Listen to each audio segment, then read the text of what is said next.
Hello, everyone. Welcome to the broadcast. We're finally getting our game dev stuff rolling again. Feeling ambitious. Feeling like we're going to get somewhere.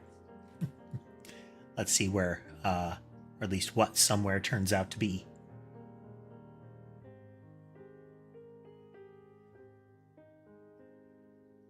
Let's see. Yes, it is advertisement time over there on the Twitch side, and I see Adarius over on YouTube joining us. Oh, creek.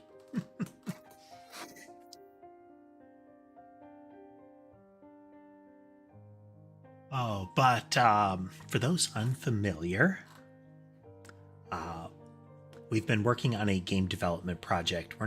We haven't been putting as much time as we would need to move swiftly. But this is the, I believe, 120th stream that we've done this. Generally a few hours worth of messing with it each time. In development terms, that means about hour and a half tops worth of time spent on it. I'm doing well, Adarius. I'm doing well. Let's see. Let's check in with the kitties real quick. We do have at least 4 visible. Sherbet and Molly are not visible at the moment, but we do have Sky, Ember, Mason, and Sammy. That's right, Alt. Finally a dev stream. Finally. Testing a new chat aggregator here. I think that, and then with a bit of modification to my scripting, I can get the alerts and the chat consolidation much more concise. That'll be nice. That'll be real nice.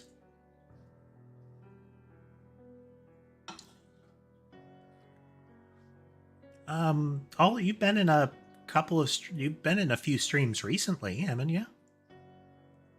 So there's another alt running around. Zoom in on the tree real quick here.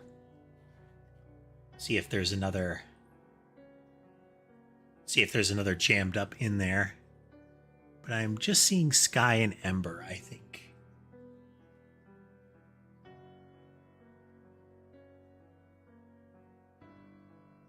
No, there's 3 of them up there. Molly's up there too. Molly's wedged up in the front. Molly once again demonstrating that she is willing to sit in everybody's spot. Hey, Dodds! Welcome back from Adland. Which is a bit tricky as far as when it actually decides to run them and the rhythm of it. So forgive me if the break timing isn't quite right. But when last we left, there had been... We discovered really an issue with the way that rotation happens. That was a bit after the stream. Like, I had looked at it, saw it, and dug into it, and there was a problem. And it drove me right up the wall. And I had to do a lot of math that I had not planned on doing.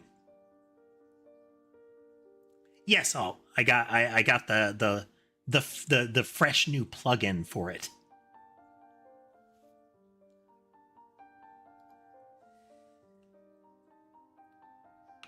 Okay, so you can see we've got rotation going again. Right now they fire outward, so they have kind of almost like a scallop pattern to them. But if we make a bunch of them fire at once, we should be able to see it better.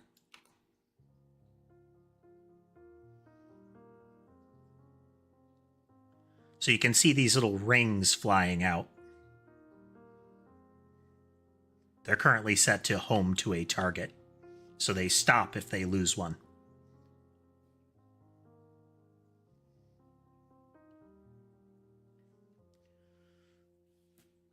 But we changed a lot of how that works in the background. Let's see.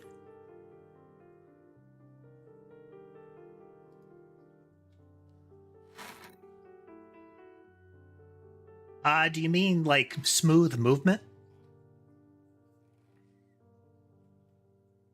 Or the shape of them? Like the visual shape?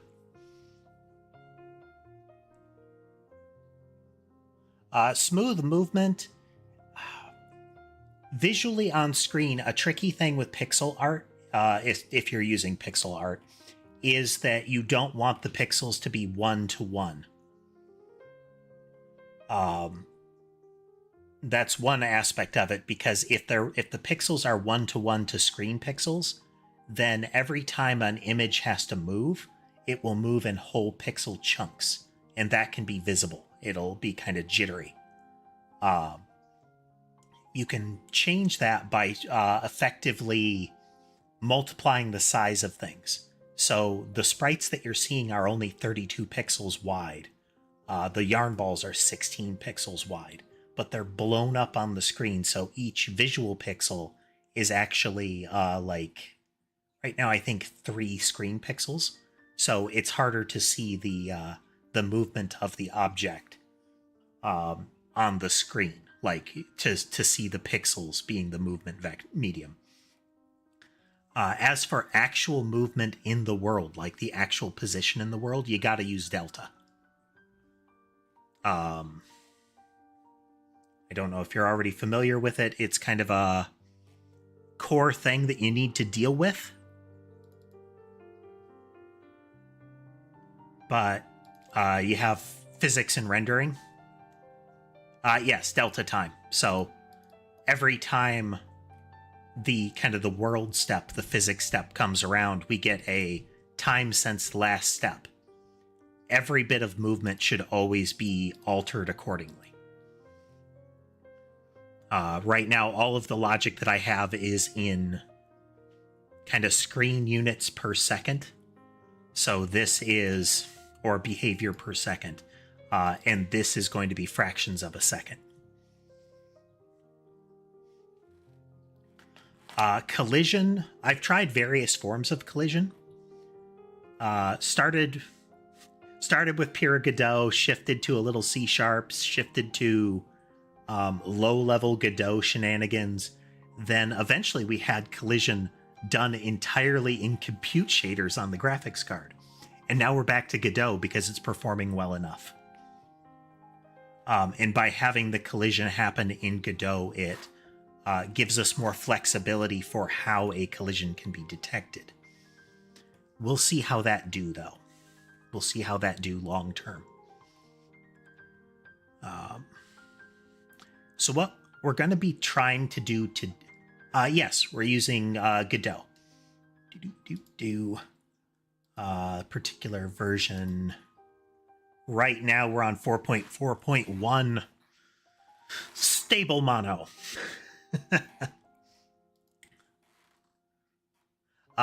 We're doing our coding in C#, so this is Visual Studio.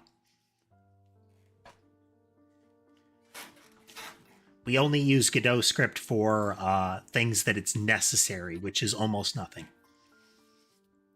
The only stuff that's actually happening in Godot is the startup logic. So let's get to that. Where are you hiding? It's not game, it's core. Core. I need the scene for that.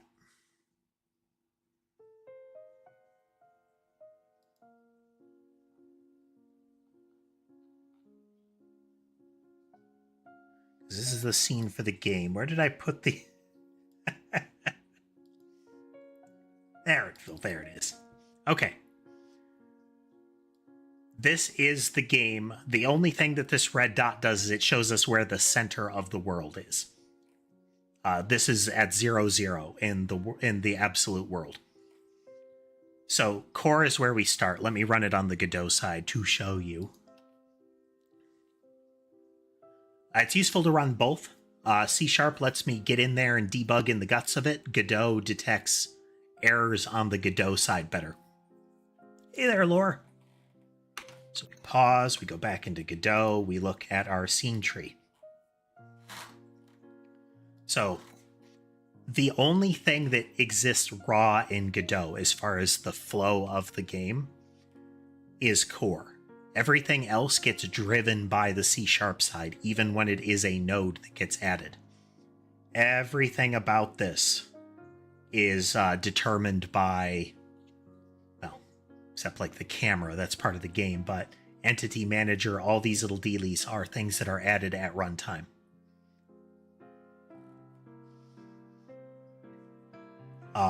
And I can actually... Oh, okay, I found Sherbet. He's under my feet.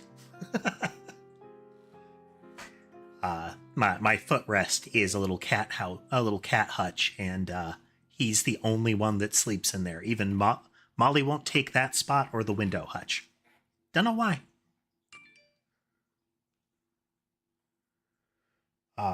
We've got all this working. How's your project going, Laura?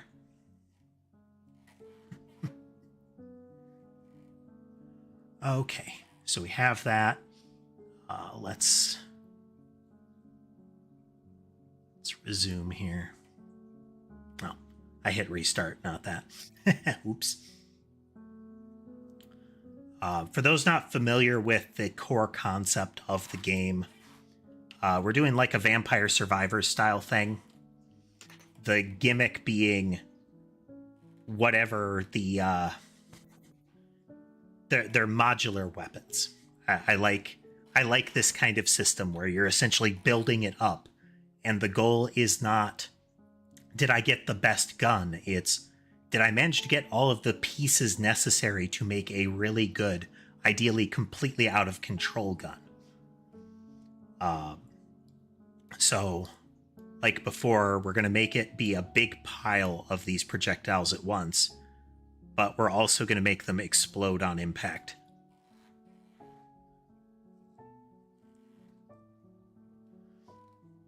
Cool, Laura. That's kind of what we're going to be working on today over on this side, too, is loading data from my preliminary CSV. So it went from little loop-de-loops to big clusters of them. And once those little clusters hit, one of them hits something twice, since it has to bounce, they will explode. You'll see the little burst go off, but they have to hit something twice. They will also time out after a little bit. So we can see the explosions there. I saw that, Tess. I saw some of those suggestions coming through. But in an effort to make all of that, here's one of our problems lately. Let me just open up all these folders to show it.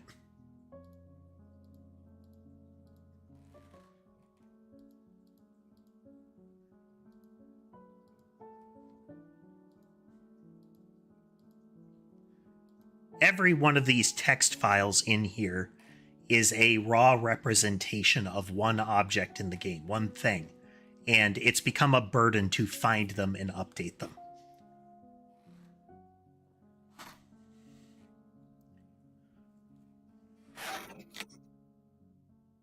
Let me show that again. These right here, I've got a couple of them already set up for that. So by default, when it fires them out, we're going to fire 3 at once, and there's an explosion that will happen on the player. So the yarn balls and the explosion are currently 2 separate things. But if I put one of these abilities on this, right now the shorthand are the ones with the bar under them. What this one says is once a minute, use this one. So now, every second, those yarn balls are going to be emitting explosions.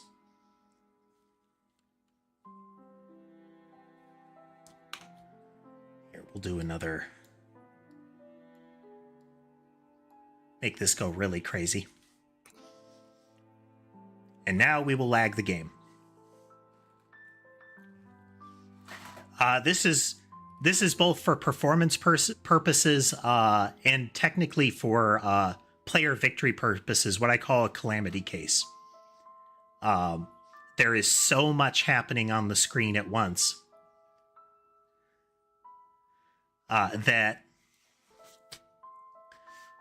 we're seeing the maximum performance. We're down to 17 frames a second with just about 1,600 objects visible at every frame. So you can see some of them as the yarn balls go, this rolling blast going behind them. I'm fine with the performance getting down to such low frames during this, because if this happens, you win.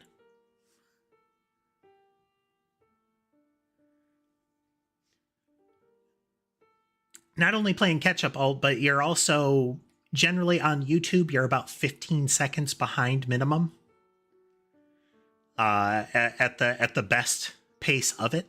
So sometimes I'm going to have said something that, or you will type something in reaction to something I'm about to say. So don't worry about that. If you got questions or comments, just fire away. There's no concerns on that. That said, though, I do need to step away real quick.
We're back.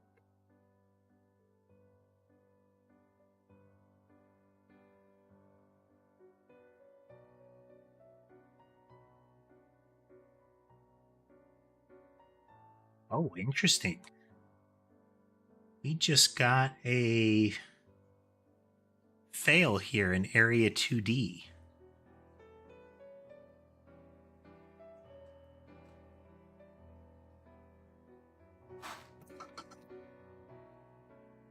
Yeah, at the very least, like a little burst so that you can see that they are going away right now.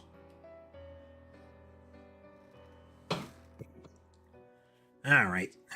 Tell me, Stack, what's going on?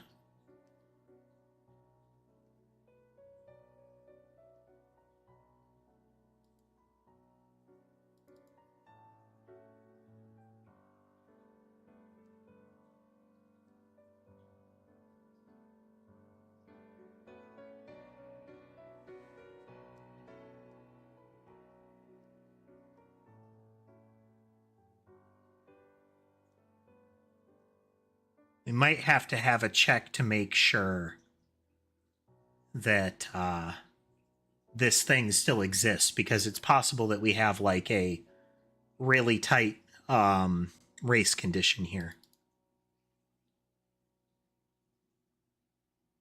But it should not be possible for us to have them go away that fast.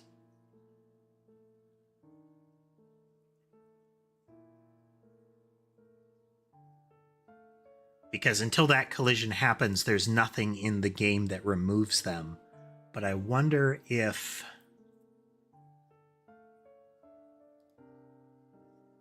That's why. Okay, explosions are weird. That's why.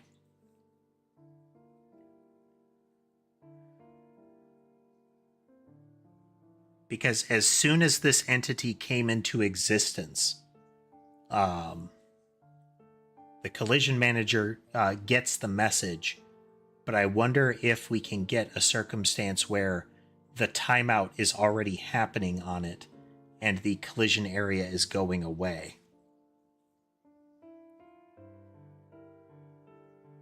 We'll have to see if we can recreate this later.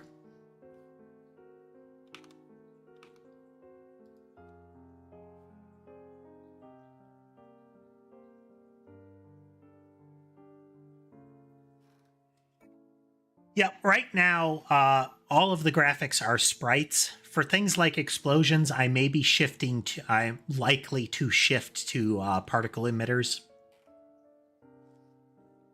They'll feel a little more natural to it. But everything is full, like, the explosion is like 6 frames, with the last frame being it's gone.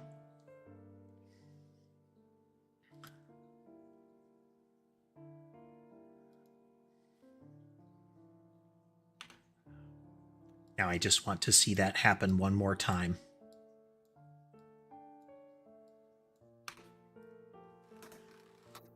Okay.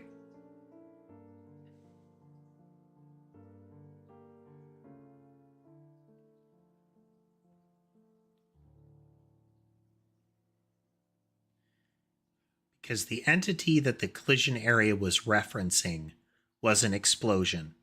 And I'm still not quite satisfied with how explosions function as entities. Because they need to exist for a period of time. What I might just have to do is make it so that the timer event doesn't destroy the entity. That technically it can exist for one more tick, you know? It is set to go away.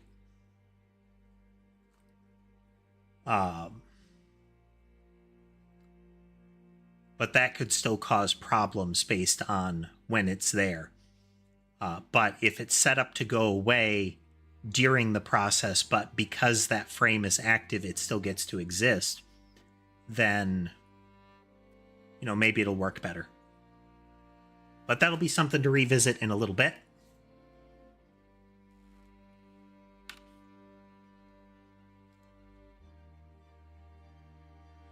Look back here. As is traditional, I get real distracted during coding. That's part of why this project hasn't moved as swiftly as it could. Oh,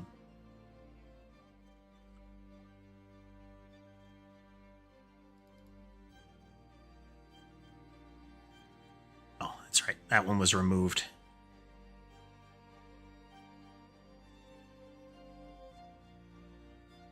No, it shouldn't be there. That should be there.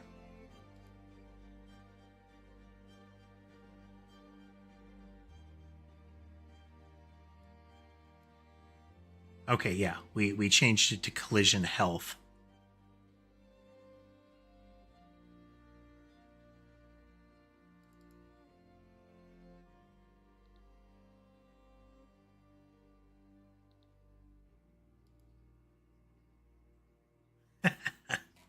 And that's fine, folks. You are not expected to know anything about coding for this. If you have questions, ask away. What I generally tell everybody is we're all learning together. For one, if you ever stop learning when you're coding, you're in a bad place. But additionally, I didn't know any Godot code, and I hadn't coded this much C# before this project began. I'd done C# and C# adjacent things, but definitely never did the Godot integration with C#.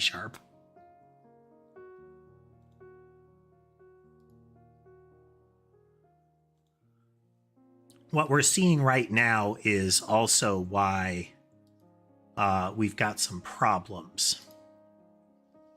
Is that this project doesn't believe that that file is there, but I don't care about that. The project should not care about the individual files like this. Or at least I don't want it to. So let's look at our yarn ball here. Targeter. Data, behaviors, entities. So right now, we've got group yarn ball. This is another thing that will be changing.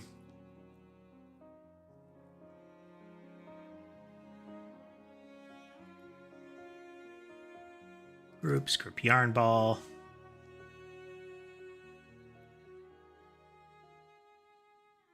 So we have rotate out. This is the one that's added. So then we also want movement rotate out. And right now we have random enemy, which rotate would normally not do.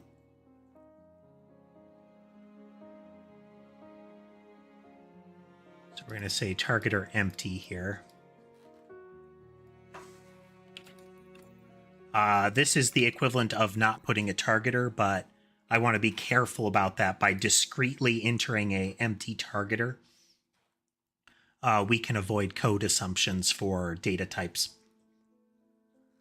Okay, so what this wants to do during its behavior, what it's set up to do is, if you notice, those rotations ended at a particular radius. Like the circle didn't get any bigger. That's controlled by this is starting radius, how big the radius changes, how much it changes per second, and where it stops. So right now, the radius is set to stop at about 1 square, which is what 96 is about 1 square on the screen at the moment. So it will take it about 3 seconds to hit its maximum radius. But we've removed the targeter element. And if we look at our, where is it? It's bullet yarn ball. Where is group yarn ball? So it has a lifespan. It hits for 1.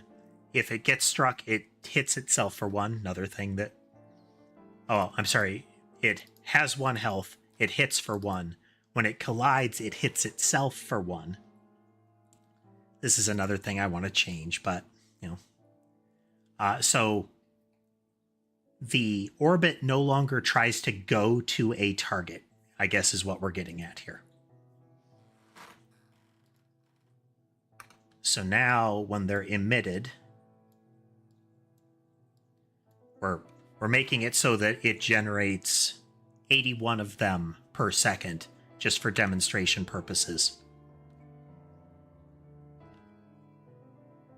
So they don't follow a target, so they're just being left where I put them.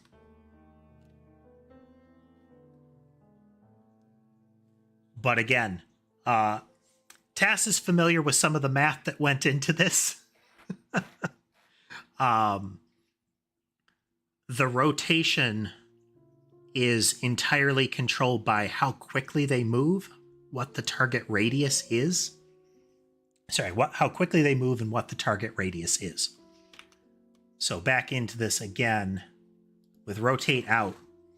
The speed, the movement rate of the yarn ball on the screen, like along the arc, is 96, about a square per second.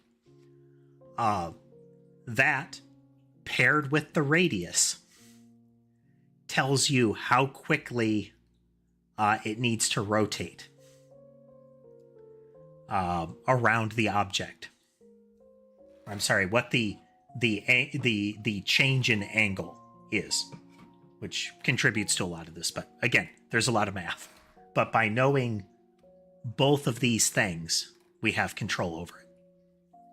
And it is very deterministic. This is like how fast it will move outward, or it will try to move outward, how fast it's actually moving, and where it will start and stop as far as its math. So if we make our target radius really big here, so we're going to double it.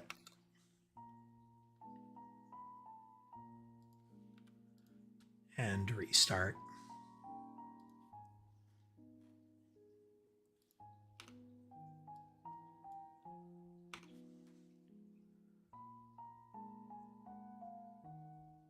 There we go.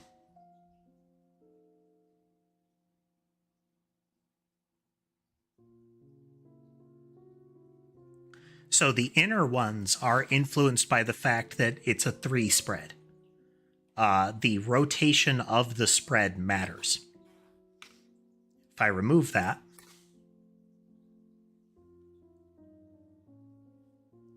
then it'll all arc out a little more gracefully.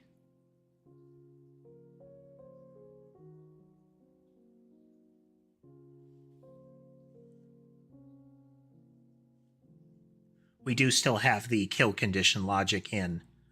This is the player's health bar using arbitrary icons.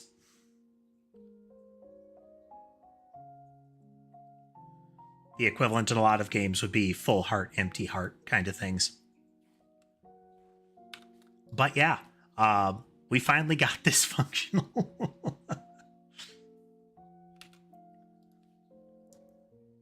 So one more time with ridiculous amount here.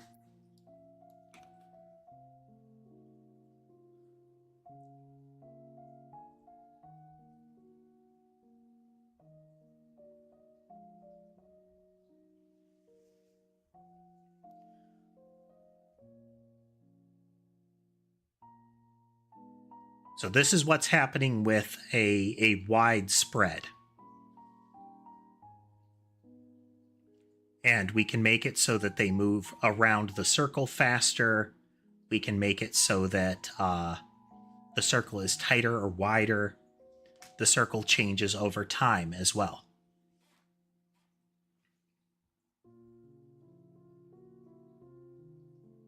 But you can do things like remove the target radius and it never stops growing then.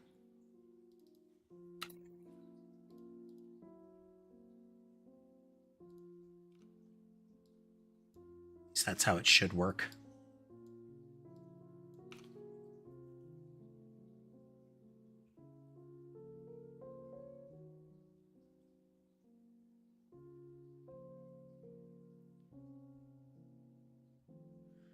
Timing out before we can see that.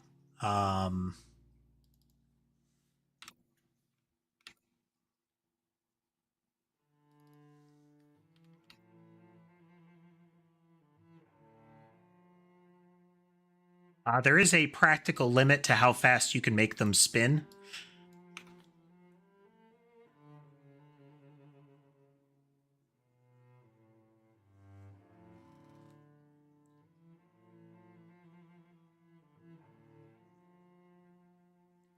Okay, now we have the trippy rotation going on. Then we say once per second, explode.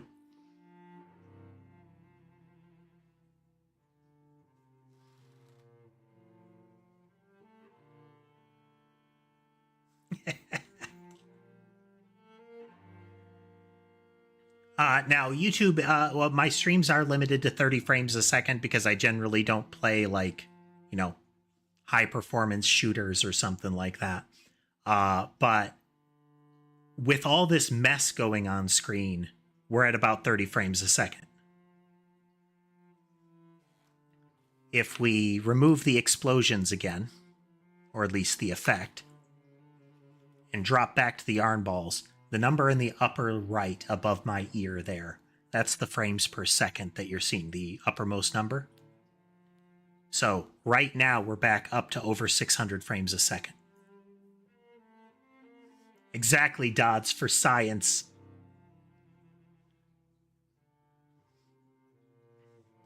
But this is also part of like the effort that we've put into it, is getting it to where we have this level of performance, because with 800 things on the screen, we are able to exceed any reasonable frames per second. Like if this were just capped at 60, like we didn't let it go faster than 60, even if we just did that functionally, in the background we are still processing really fast. And this is physics ticks per second. Visual frame updates can happen at a different pace, but I believe those are capped. Actually, no, I think I'm querying the app. Anyway.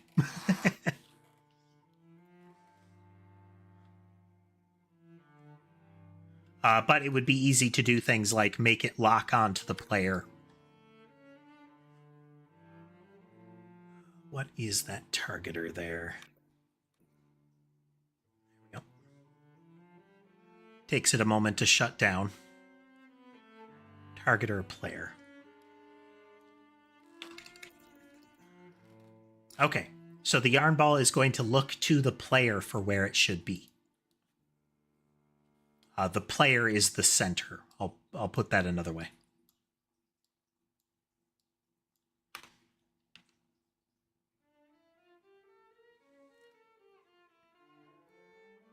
Now, if the yarn ball doesn't move fast enough, then you won't get this following effect the same way.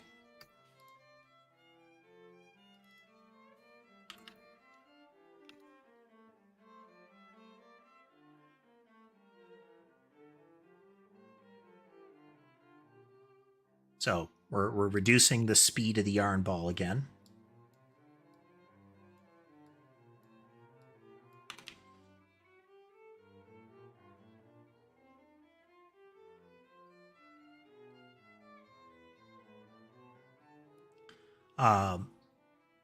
So actually tell a lie. Part of the way that the home to target works is that if it spawns right on the target, it's very hard for the target to be lost there. So let's add a little bit of friction to that.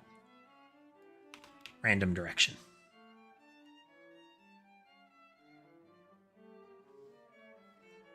This is an emphasis of the changes to the way the system can work.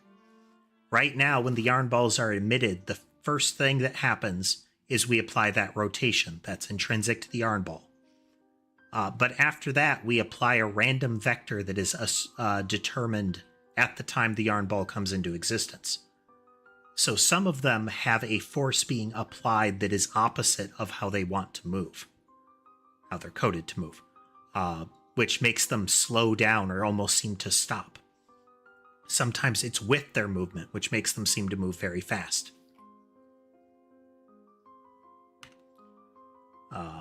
And we can stack more. So it will try to track an enemy.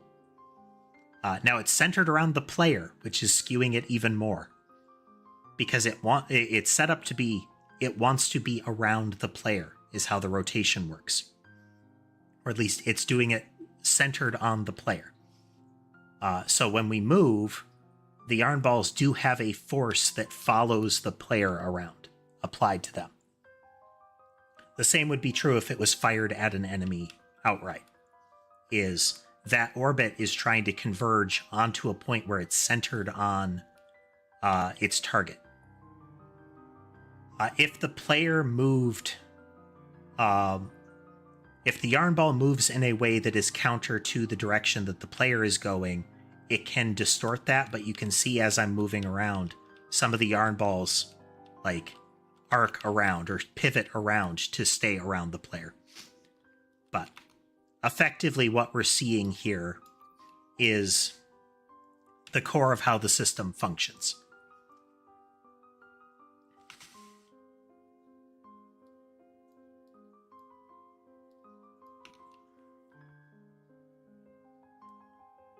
Is modules, like packets of behavior that all get strung together as we go. How the actual gameplay will work, that's going to vary.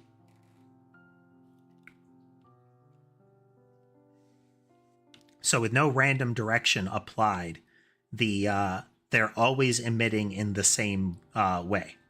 So we can see they're always going up and left. That is controlled by how you set up the rotation. And what kind of movement they have leading into that. But yeah, so there's our modular system. And what we want to target, ideally today, but if not, near future, is getting all of this consolidated. Again, we don't want much of this. Like, all of these text files here are a bit of a burden.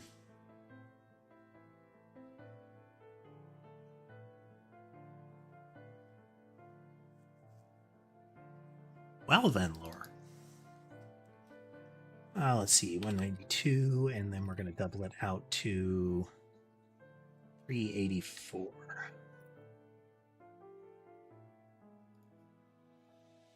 They move very fast around the around their angle here.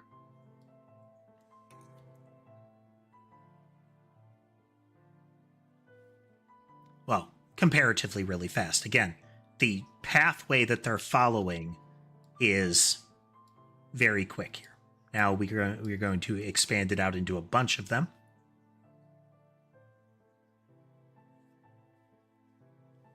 Let's make it faster.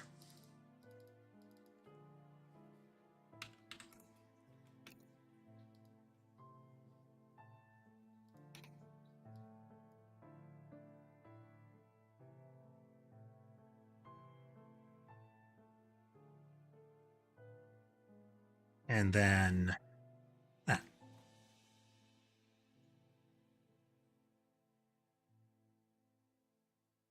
I've got much more of a fireworks effect going on.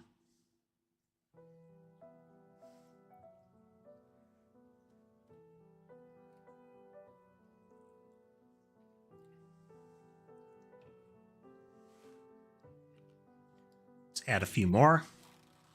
They split into 3, then they split into 3 again.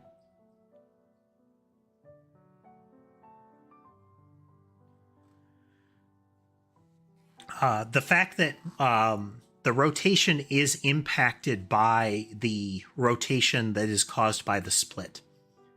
So when you split, it fans them out over the arc of the split. Right now, I believe it tries to do a 90-degree cone, I believe. If it splits again, it's a 90-degree cone off of that. So 90-degree cone with 3 of them is going to be, left, right, and center. Then off of each of those, we do a left, right, and center. So it doubles up in the center. In fact, it triples up in this case. And so on and so on. Once you've added if we split 4 times, you have 360 with the center being very saturated.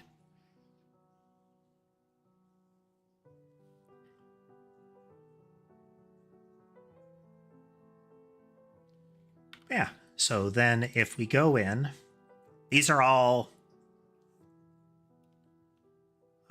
relatively, they're arbitrary. Let's call it 384. We'll expand at 192, so they'll get out there very quickly. And we have targeter still around the player. Yep. So this is the traditional weapon that you would see in a lot of these games. Is fixed distance. So this is your Vampire Survivor's Bible.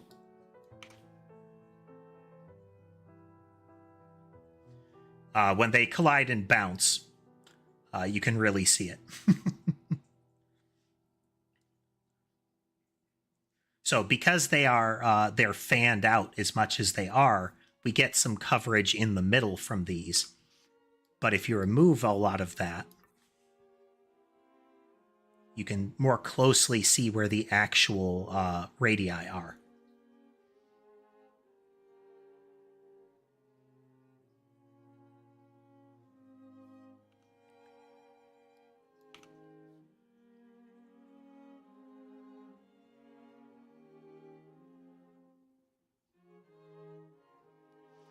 Yep, change duration, give them little exit animations, that kind of stuff. And then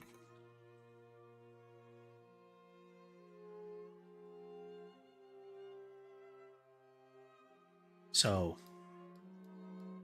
a lot of what we're ultimately going to be doing once we're past some of this data loading is figuring out how to get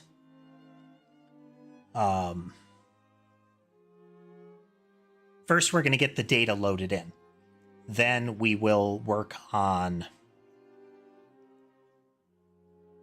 adding more content, because that's kind of where we're sitting as far as the state of the game. You can die. Like, if you run out of health, the player goes away. There's no further gameplay loop to that. But the core behavior is here. I can bring up a menu. I can mess with stuff. Enemies can hit you. You go away, or they go away. All of that is in place. But we need to make sure that the data loading logic is very effective. Be right back, and then we're going to try to get to that for realsies this time.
Back to our target here. Where is... We need to close all but this one. All right. So this is where we're starting. This is the logic that makes it so that JSON understands the various types. So inside the JSON file here, we have that this is an item, an inventory item type. Behavior specifically. By default, JSON doesn't know what that is. And I don't want to have to predetermine in the code exactly what that is, because that would be a hassle. So instead, when we are initially setting up the process, we are saying, oh, this is what JSON will use, is the catalog info, catalog type info resolver modifier. And what this does is says, okay, if we're talking about a catalogable, like when you are loading it, this is how we go in and find out which specific one it is. We set some defaults, but then we are going to go through the assembly, the code that is running, right here, get assembly. We get all of the classes that are running in it, but we are filtering them down to ones that are subclasses of iCatalogable, the core class in the data of the game. This interface is effectively things I can load from file, is what this means. So if the thing that we're looking at is iCatalogable, and then specifically if it's a child class of that, which everything that comes in here is, but we're getting all of those types. So behaviors, items, textures, entities, bullets, all of that stuff are going to show up in this list. And then we add to it and say that type is its name is the lowercase of the class name. And then we stuff that value in there. Repeat. We need to do a similar thing in the file loading process because the order in which we load them is important. Whenever we load a file, we need to be able to go in and say, is it a targeter? Because if it's a targeter, that has to be loaded before you load behaviors, because behaviors might talk about targeters. Hey there, Boom. Welcome. We're finally coding again today.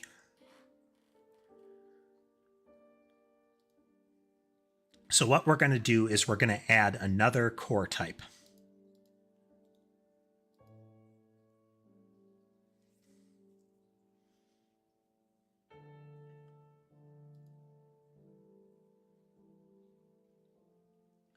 C# class, and this is going to be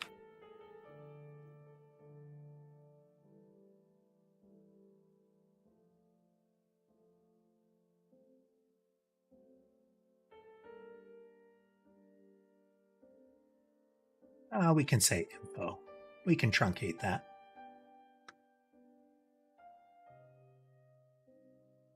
Hey there, Lunar. Let's see, a stealth turn-based hacking minigame.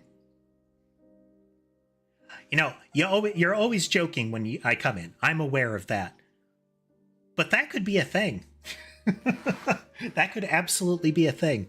There are elements to the game that we haven't gotten to yet, because core gameplay loop comes first. When you are developing a game, one of the first things that you want to consider is what is the lowest level way to describe what the player does in the game.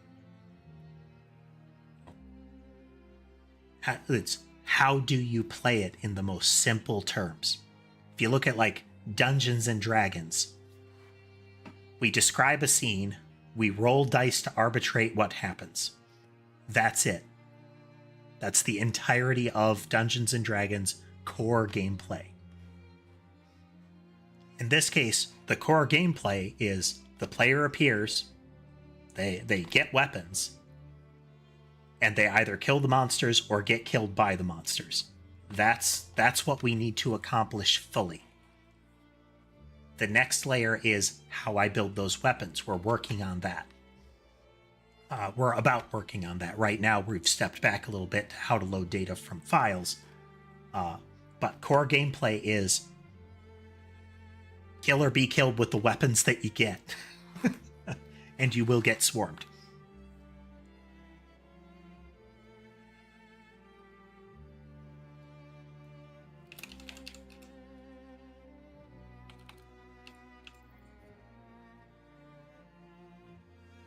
See, it's catalogable types info. Yes. It's in the Nyanite Survivors library. It is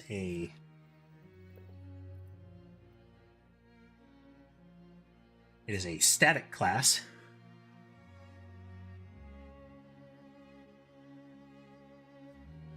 Tinker Shot. No, I'm really pleased that we do have... There's a non-trivial number of games out there that are working with that concept of modular weaponry. And I mean fully determined modular weaponry, so it's not just the bullet has a buff on it, but full behavioral changes.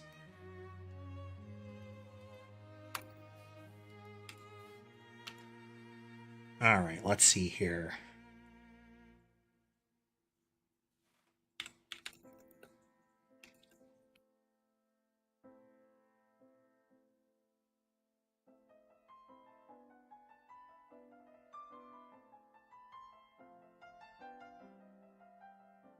How are we going to do this? There are going to be multiple things in here.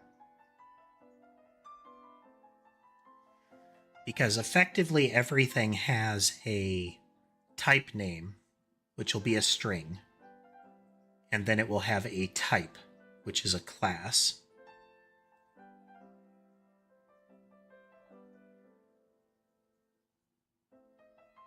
I think we can do that still.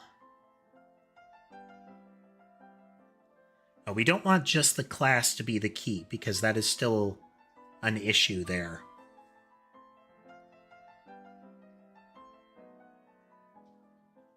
But in that vein, then we need a way to determine what they are.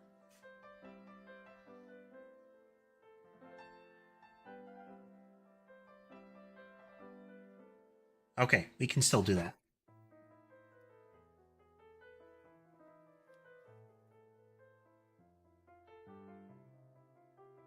But we need a class to load this stuff. So what we're getting at... Hey, Harry!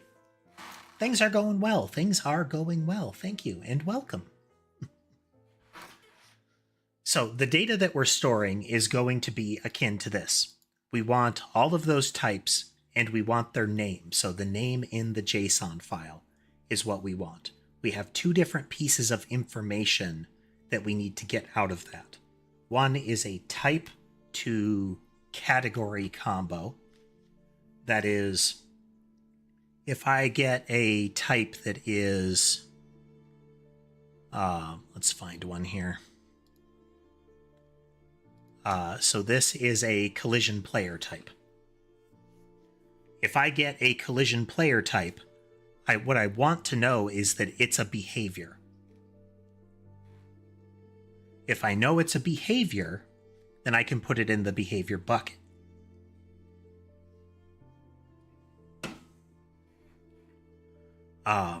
There is some nuance to that I'm going to have to check. So we need to know if it's a behavior group, which is a child class of behavior, before we know that it's a behavior. Sorry, before we categorize it as a behavior. But because I know it's a behavior, I need to put it in the behavior bucket and have that load after all the targeters load. We can see that sequence... I put the catalog. There we go. Base catalog.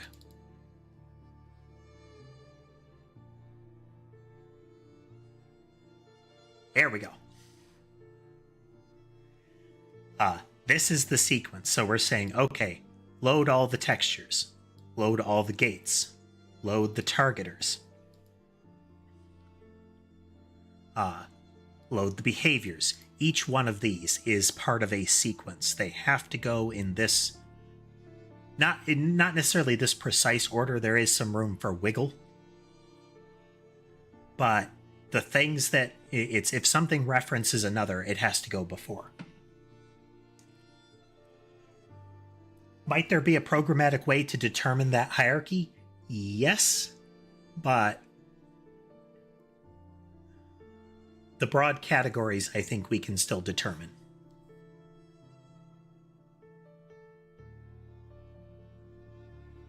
And if you're not familiar with the project, feel free to ask me questions. It is not a prerequisite of this stream for you to know what I'm talking about. The core of it, though, we're making a game.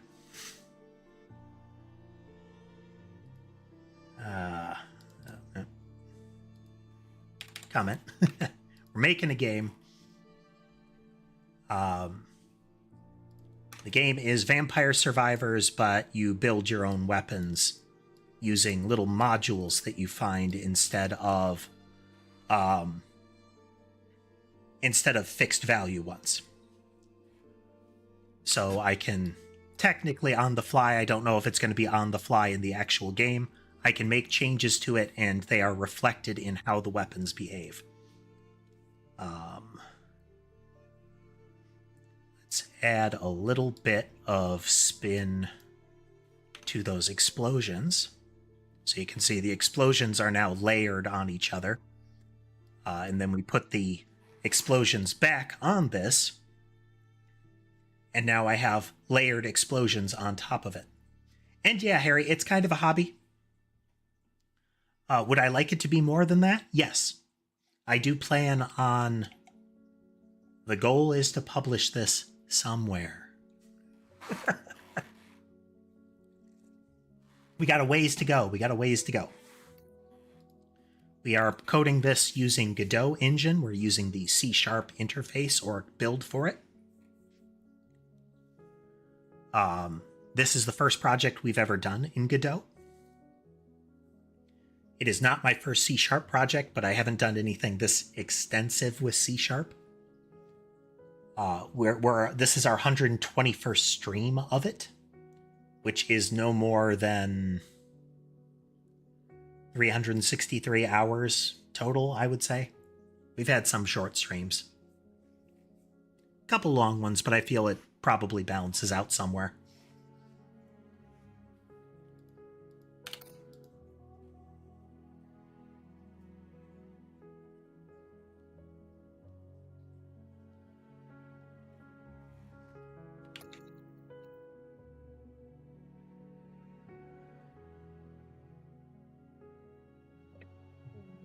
Dictionary.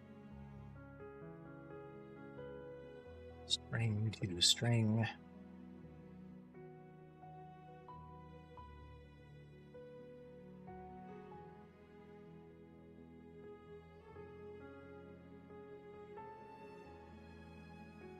Okay, so we have two things. We have well,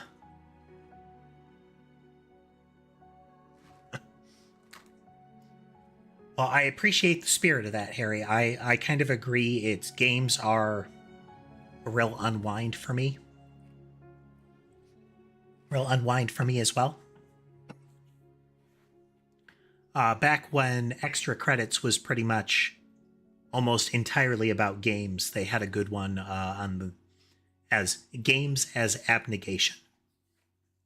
Games as a way to just not really think about anything. Just play a game, you know? And that speaks to me a lot. You know, are there some games that I engage in intellectually and like really talk about people with it and whatnot? Yes. But there are also times that I just sit there. One of my favorites for that, my type of games that are my favorites for that, are what I call murder simulator. That is playing things like Assassin's Creed or similar, not to be a stealthy, plot-oriented ninja, but to just brutally kill as many people as possible in just kind of a trance.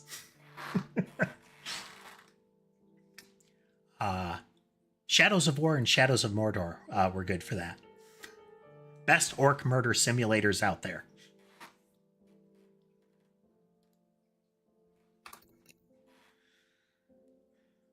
I keep getting tempted to try Hitman for that reason. Feels like a silly way to indulge. Or to indulge in a silly way.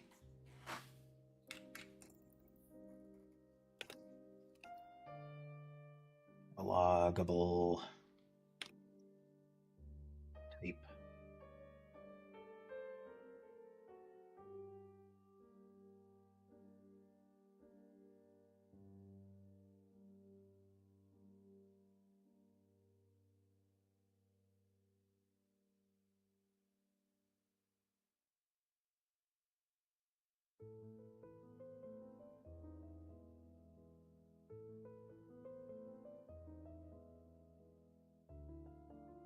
I had a lot of fun with Prototype. I'm kind of sad that the game hasn't aged terribly well, just in kind of gameplay and presentation. But the port isn't fantastic either. But I really liked Prototype. Body horror is one of my favorite types of sci-fi horror kind of stuff. Like, I really liked Dead Space. Even the third one, it got a lot of bad press, but frankly, it had a lot going for it. If EA hadn't have dribbled microtransactions on it that were pointless, then it probably wouldn't have caught as much flack as it did.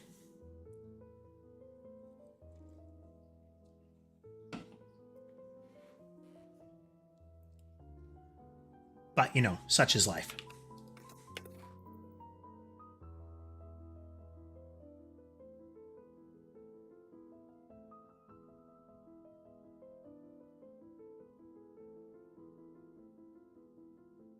But I love Dead Space. We did play through the remaster of Dead Space 1 on stream once. Seamless subtle plug, go watch my playthrough of Dead Space 1.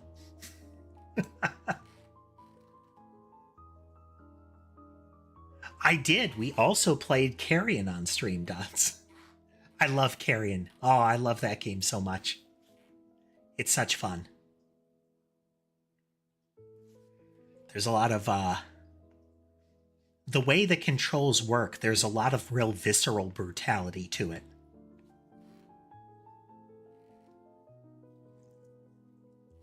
A lot of games have big kill animations and whatnot, but Carrion gives you that feel of, you know, you have to grab them and maul them manually.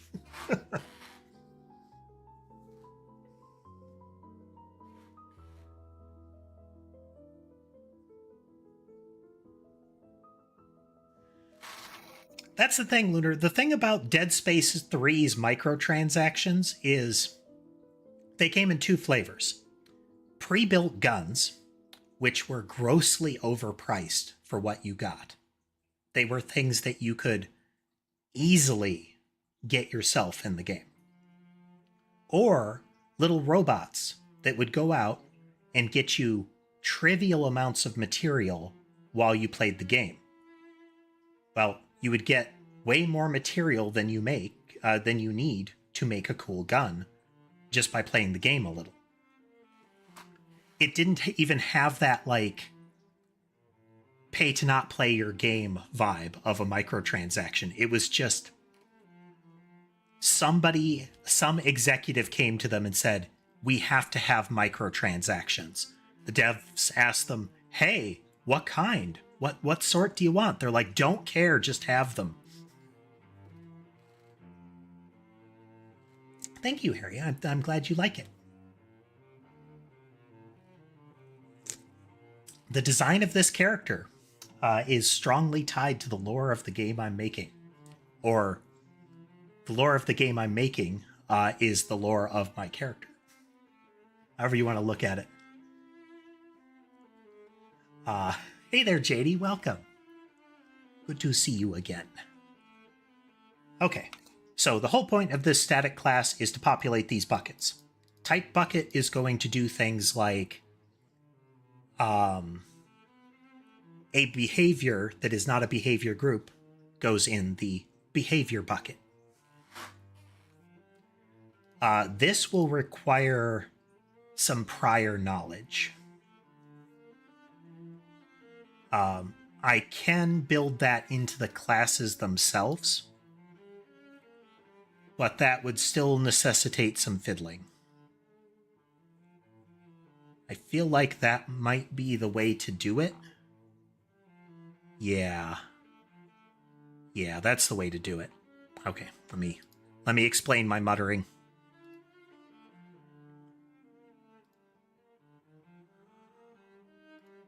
So we have an entity.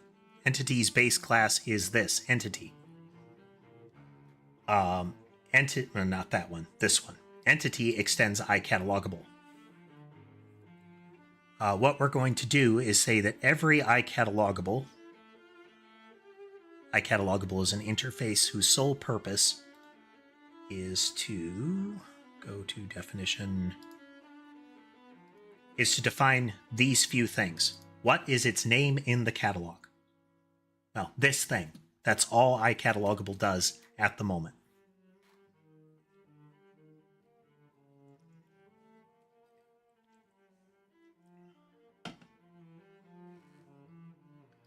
Right now, it's JSON ignored. We might have to change this because the type, this catalog name gets set to whatever the file name is. We may still do this or something like that. So we're going to leave it as is for now.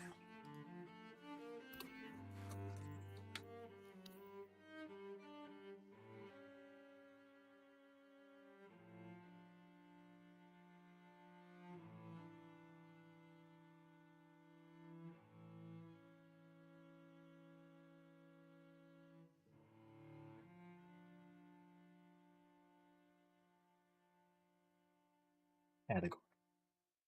There we go. That's set.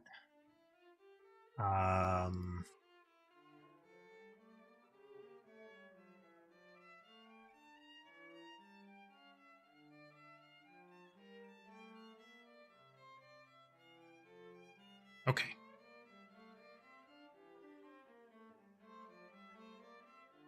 So now we're going to go into this and we're just going to nab this for a moment here.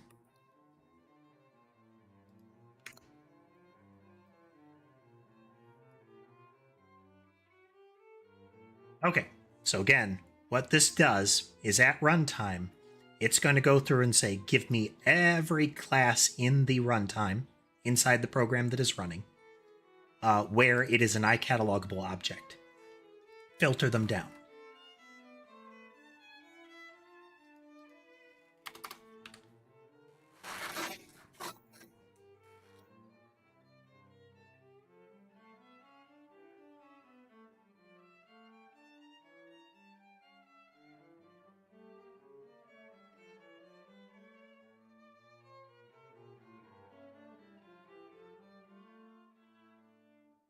This is our type name.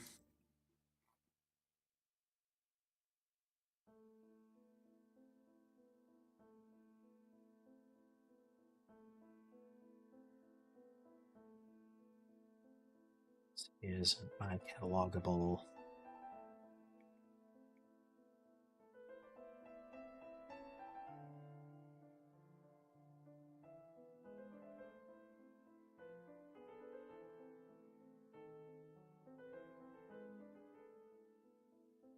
This might be trickier.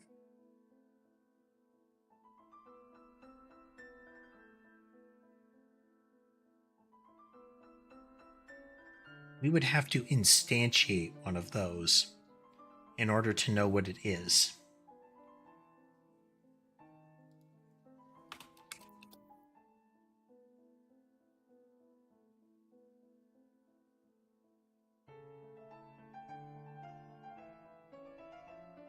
Do for that.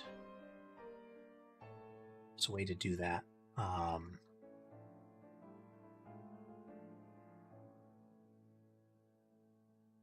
There's a way to take a type and make a one of it.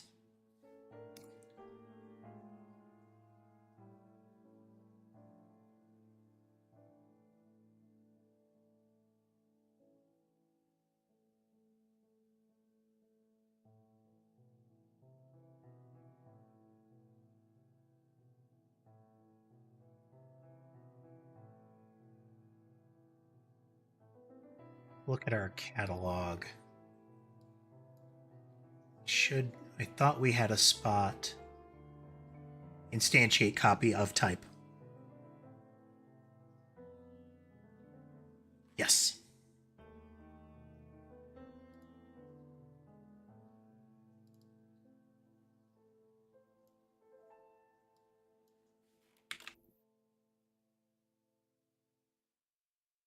No, I have a function called instantiate copy,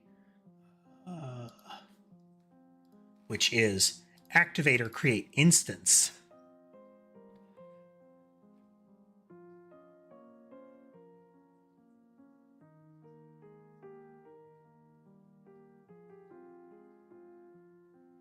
Okay, we're going to try this.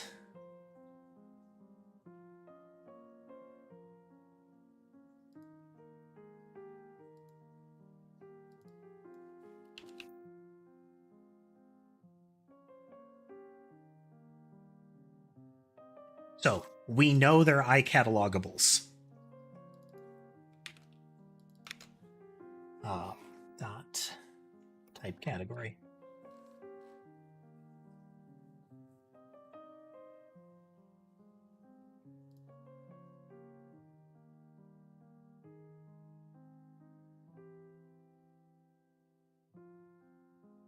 Okay, so that doesn't fire. We're never referencing one of these.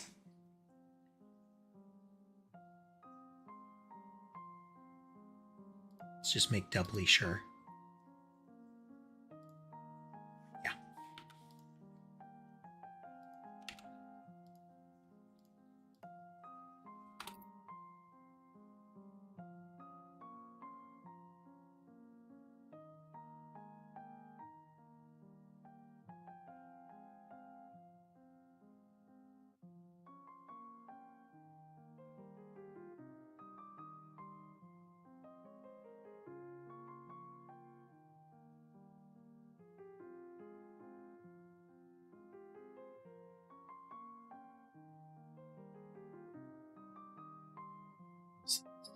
Loggable.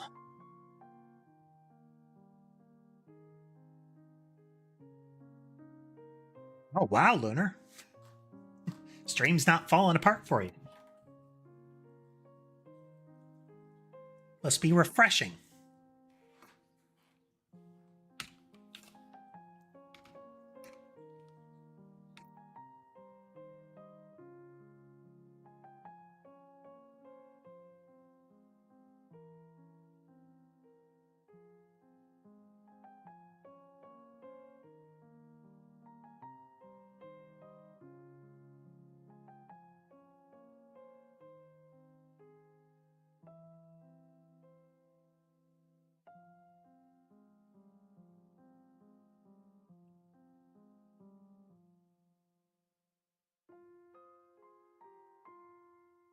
Applies it to nothing. Use U as the output. Which must have an output marker on it, right?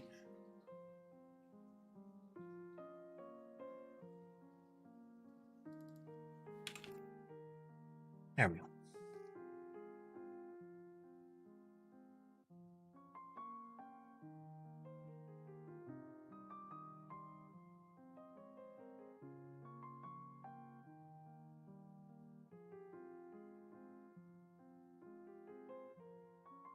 Right, that run. Yes, by default, Twitch's like lowest latency setting is faster than YouTube. Nature of the beast and all. There is a reason for that, but it is viewer irrelevant.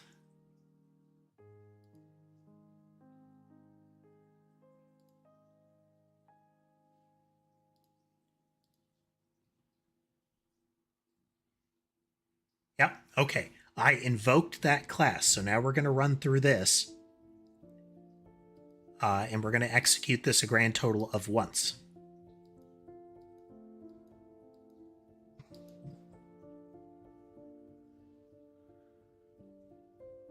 Okay.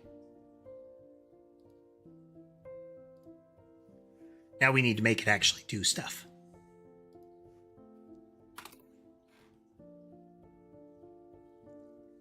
Hey there, Zell.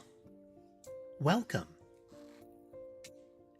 My experiments with the new chat aggregator is coming along nicely. I'm going to be looking at a way to get the alerts to operate through that.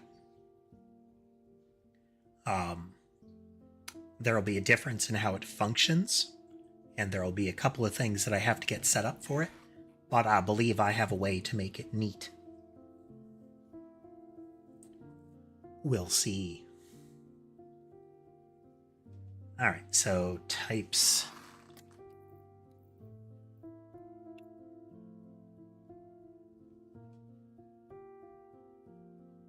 Say type name.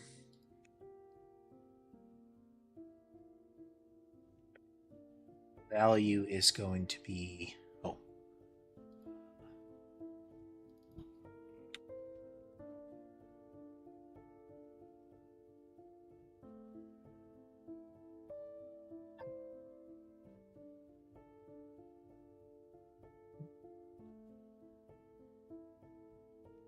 Type.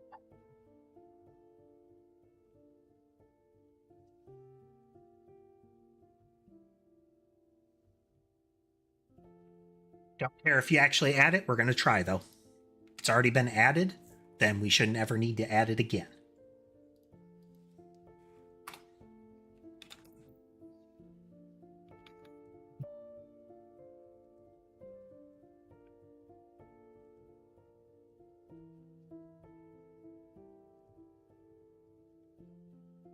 Okay.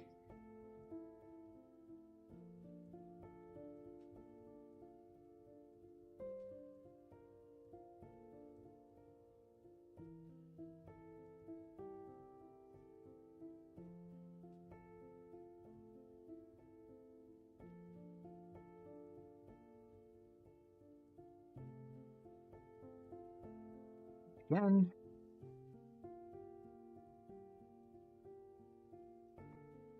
Right there. It's a behavior group.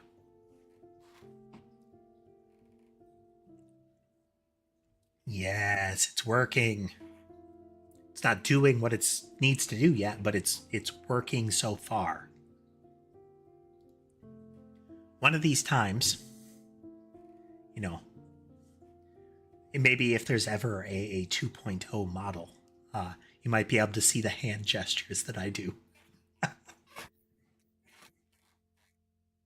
Which would be neat. I would really like that to happen because you never get to see it, but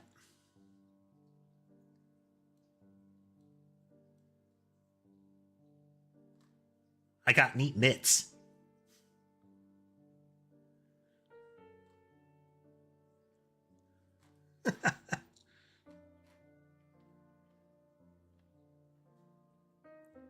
Oh, yeah. Yeah.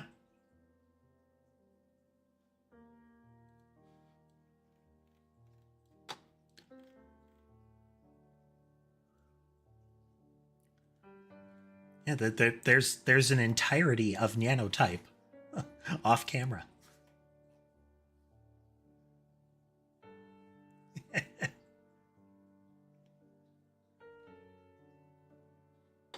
Classy.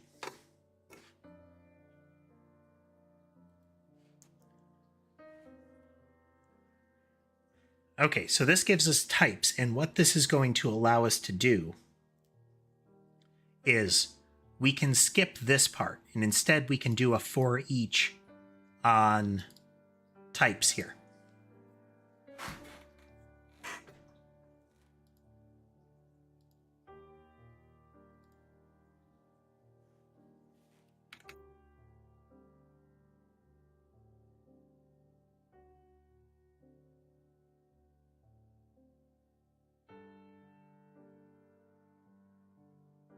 Value pair,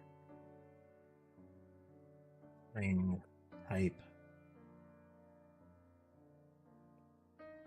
in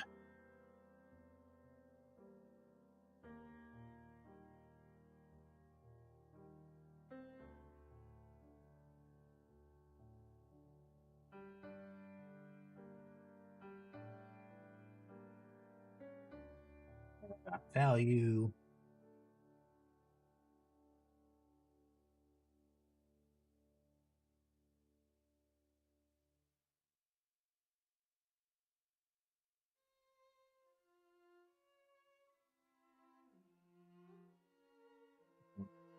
Name .e.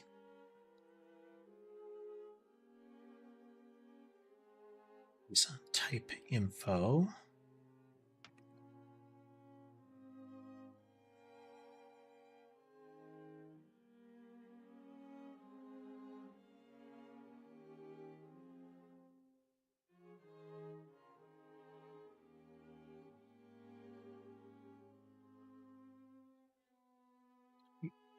type name.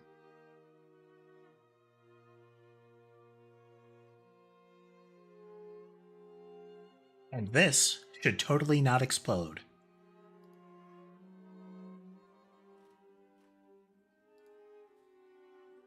Yay! Okay, what did we just do? Previously,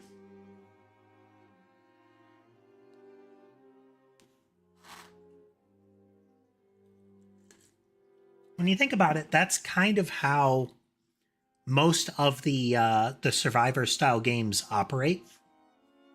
It's not really visible, but the clock amounts to a notoriety thing. The longer it goes, the more trouble you're in.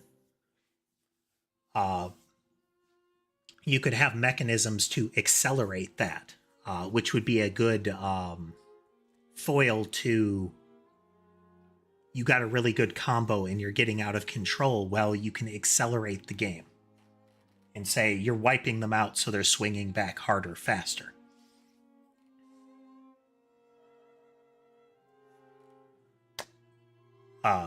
So previously what we did is when we were loading up how the JSON operated, we went through the assembly and got the information there. What we've done is we've separated that out. Now we're loading it in advance in catalog types info. We get all of the types. These are the class pairings, and get those set up. It's currently accomplishing the same thing that it was. So real quickly, let's just get a commit in there for this.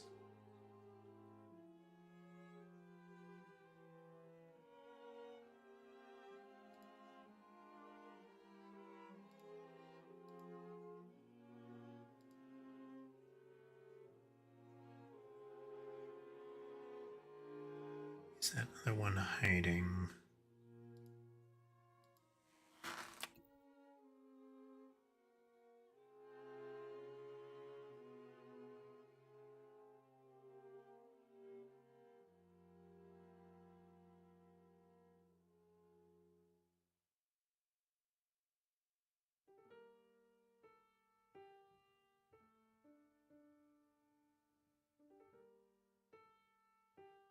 I'm sure there's a good reason for it, but does anybody know why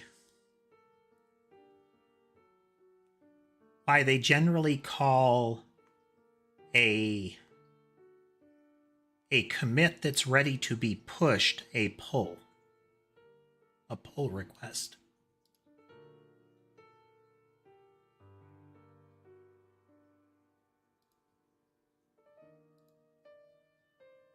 Because you push to a repo, you make a change and send it there. Guess that's always just kind of confused me, and I'm sure there's a simple reason. Okay, so we moved all of that out, and what this will mean... Okay, that makes sense. It's if you push, then everybody else needs to pull to update their local copy. Okay. That scans. All right, we have the types info. That's loaded. Now we need to look at when the catalog is feeding. We need to get that information and set it up. We also need to go into the catalogables and set these.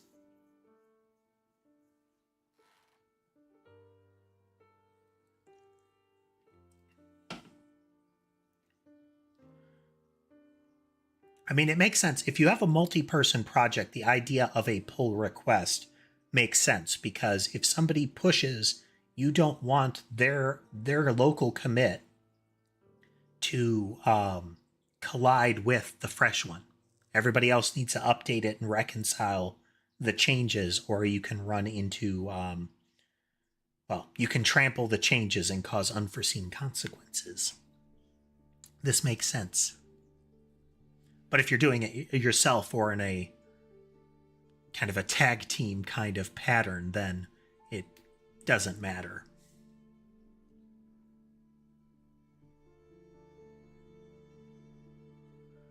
types info. We need our base catalog. Well, we need all the iCatalogables. So we're going to go in and we're going to say we have a targeter. And for base targeter, whenever we are creating one, we need to set it up. Oh.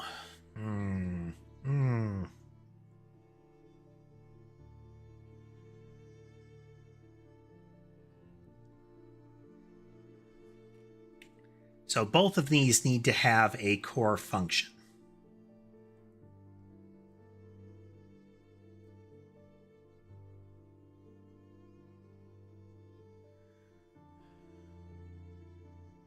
Because we don't, what we want is that in this class, there is a static value, like a constant value that it gets set to. And I'd like to not have to set it in 2 spots.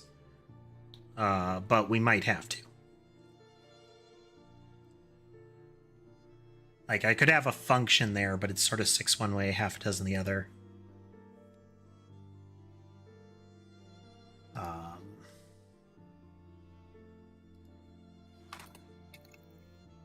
Did virtual void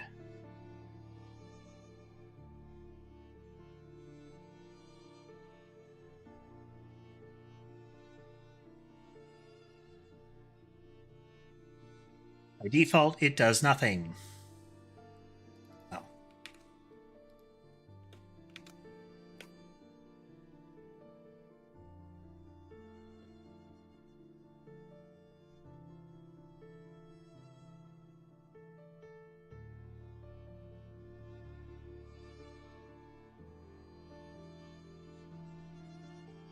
Yeah, I can do this.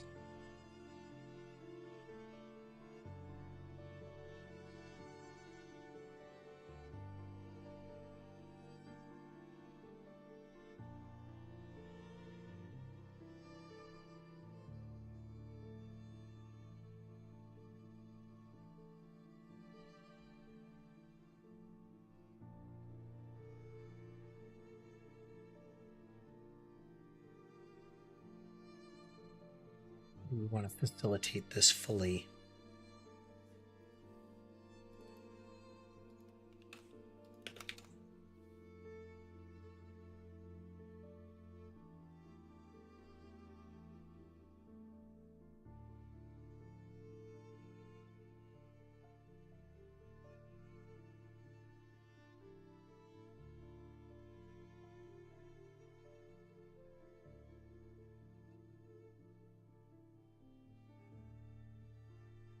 So what we'd be doing is we'd be setting this string.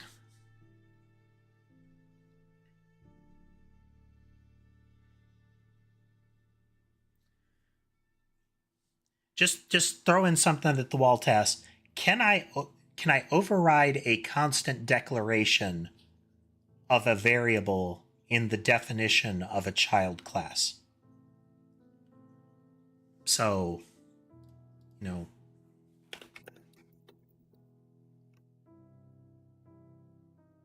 could I subsequently have logic in the declaration of the child that says type category is equal to something else, or do I need to build it into the constructor?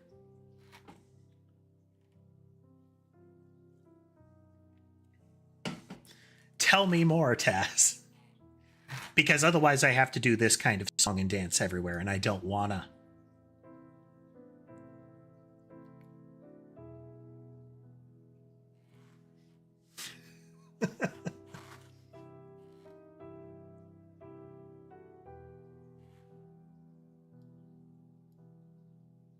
Public string out.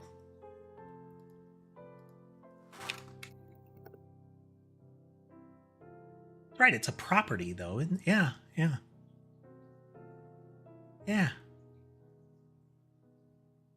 Neat.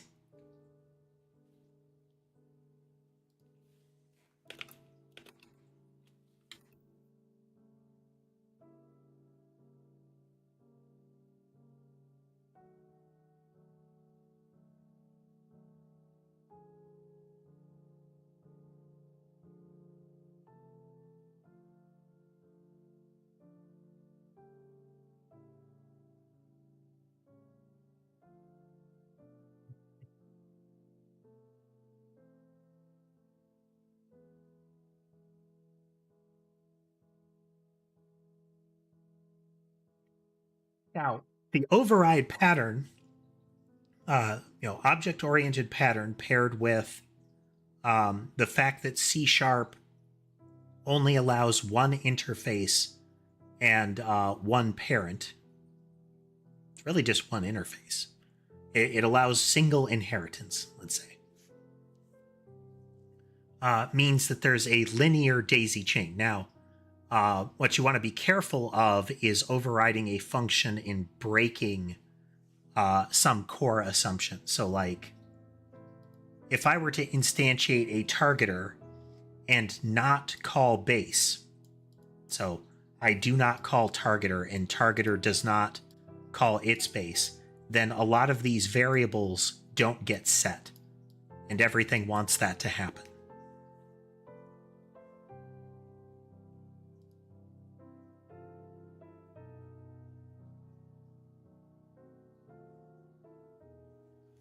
Okay. That is true. Because with an interface, interfaces are grafting on additional functions. Like a pure-blooded interface is just, it has an API.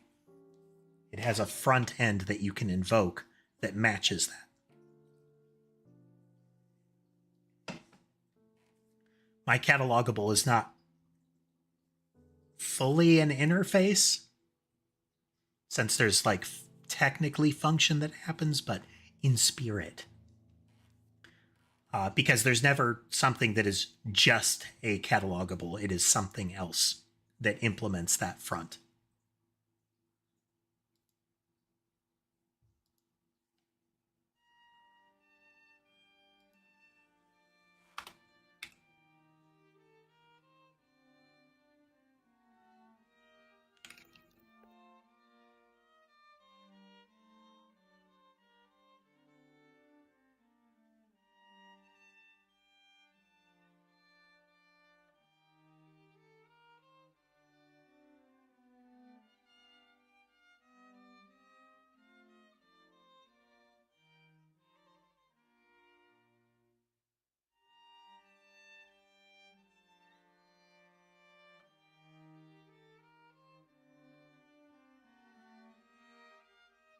In theory, I'm not using this anywhere else.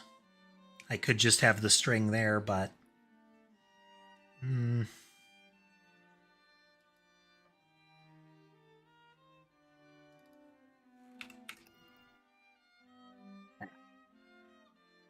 case I ever need to reference this somewhere else. Actually, I will need to reference that somewhere else.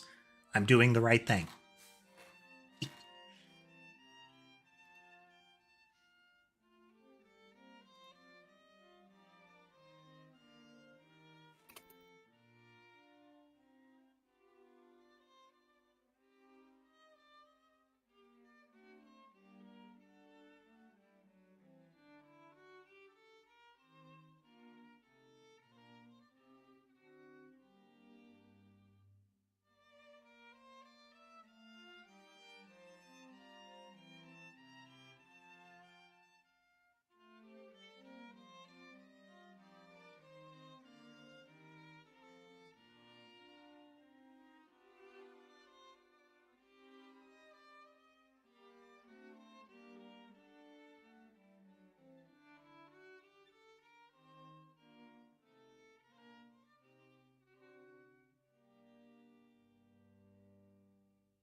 JSON in the C# base implementation of JSON that is available in system.text.json.serialization by default attempts to serialize and deserialize any property.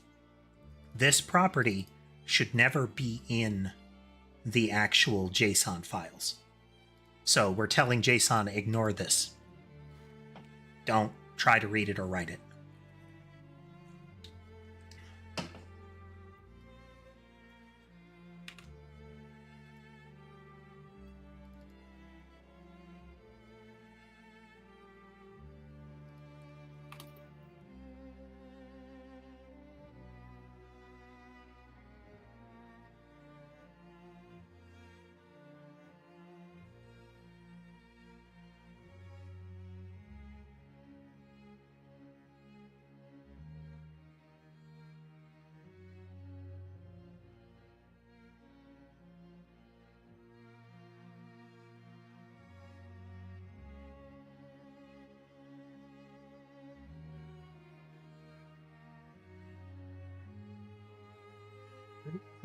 Behavior.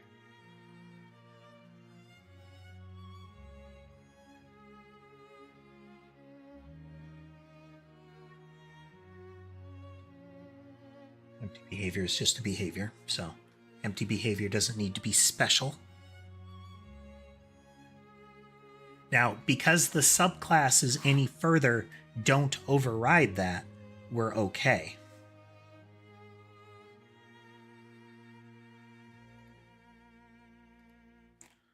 Messages aren't a cataloged type. All the rest of them are set. So then we have a gate.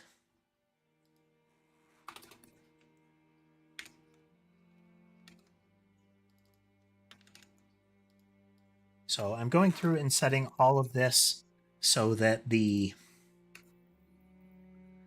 dictionary can then load them up based on a sequence of events. Now, we're going to be able to simulate that before doing the CSV cutover, which is great.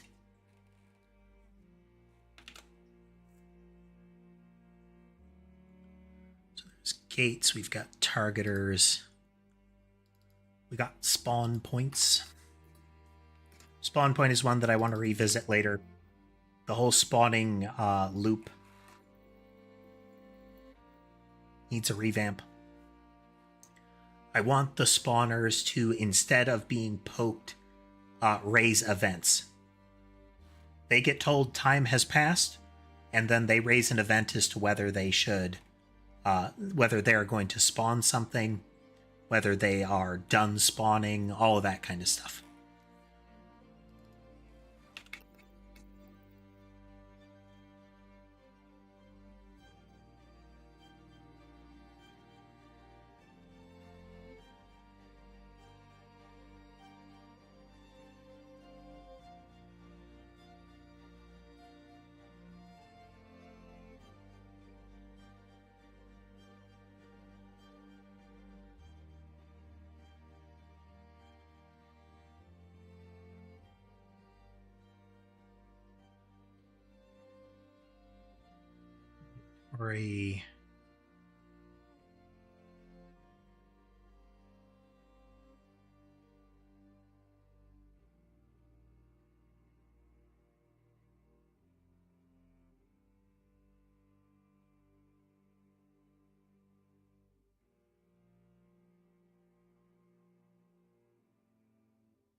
So then, now that we've got those loaded, we go into the catalog, our base catalog. When we are loading them right now, we're going through and saying get the directory, load all of the stuff. We're going to add a separate function into this. So when we're getting the directory file contents here, we are not going to JSON parse them right away.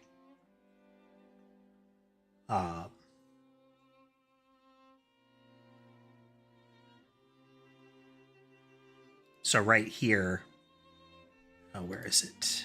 Yeah. So we deserialize them right here. We're not going to do that just yet. We're going to move that to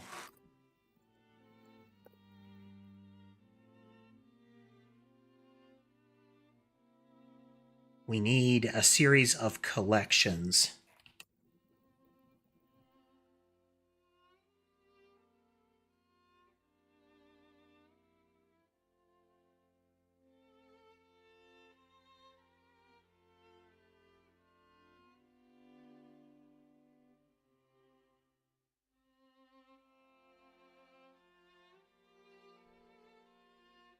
So we're going to, we need a series of, we need a layered collection that is a series of buckets. These are going to load stuff into the buckets.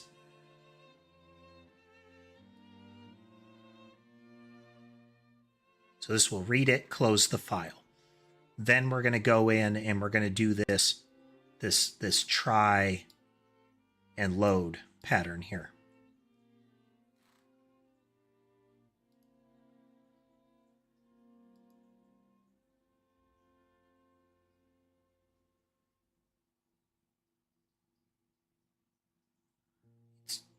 just going to be catalog name is the file.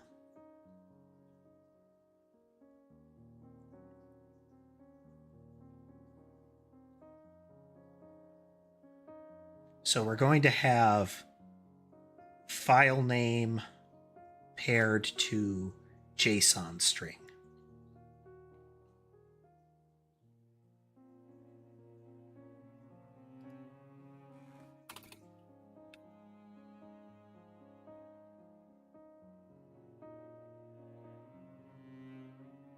So that is a string.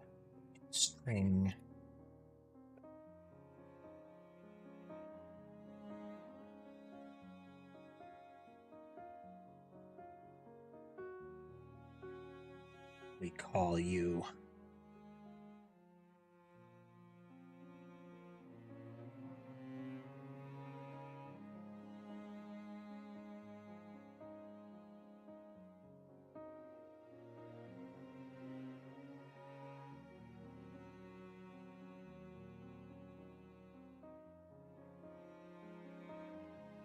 we could do an interim, but this is still ultimately doing the same thing.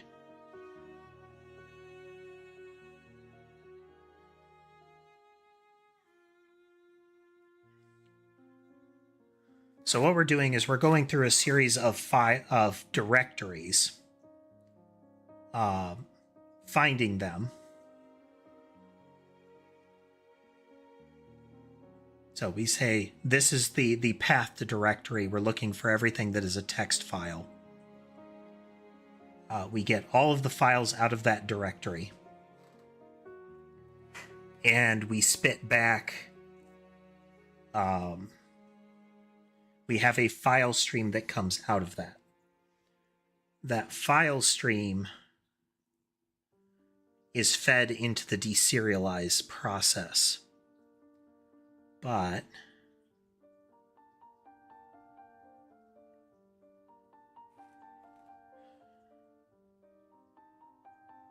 is there a different way? Can we...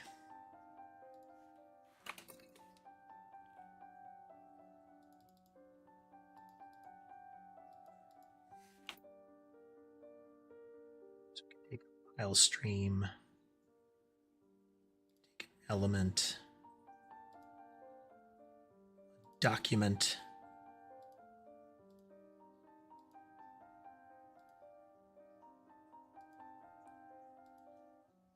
it can take a string. Okay. It can take a string. So what we're going to do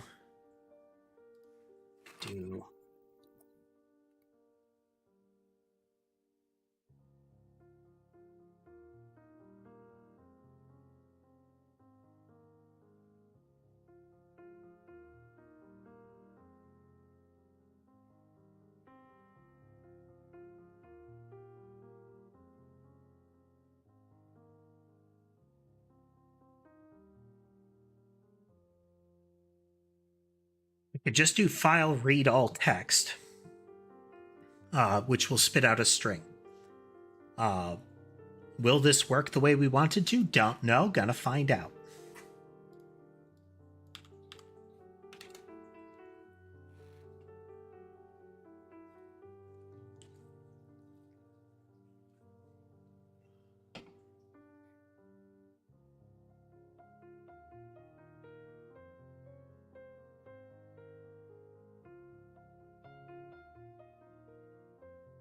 Okay, so load files, we have a series of paths that we're trying to load.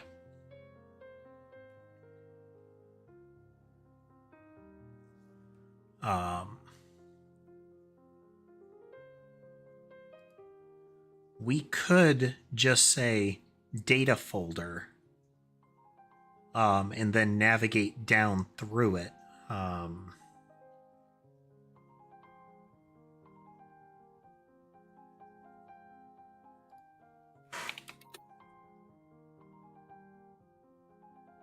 Hey, Forsaken. Welcome.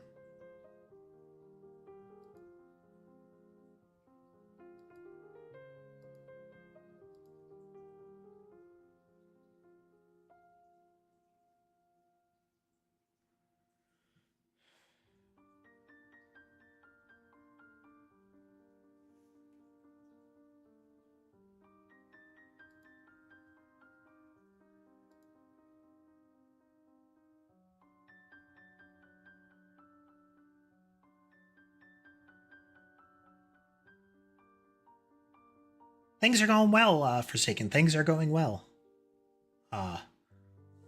You are being greeted by Alt in the other stream. One of the other streams. There in widescreen.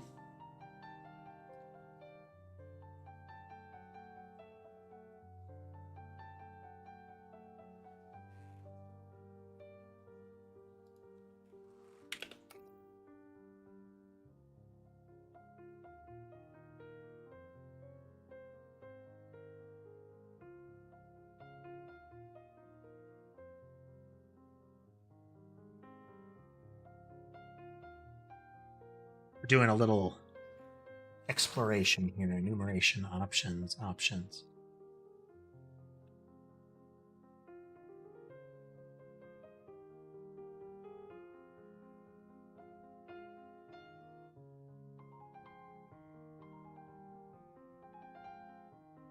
Accessible.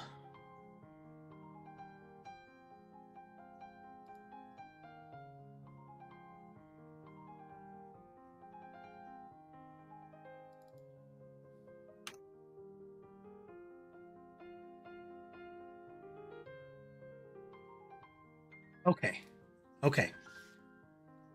So by adding this, what we can say is read the data folder. We could just say read the data folder. This will go through all of the child directories, and because of what we just did, we don't need to care about it being a texture wrapper directory. We just want to get the text files from whatever structure is in there. Ultimately, we'll be looking for CSV files, but not now. Instead, we're just going to say load the data folder. Okay.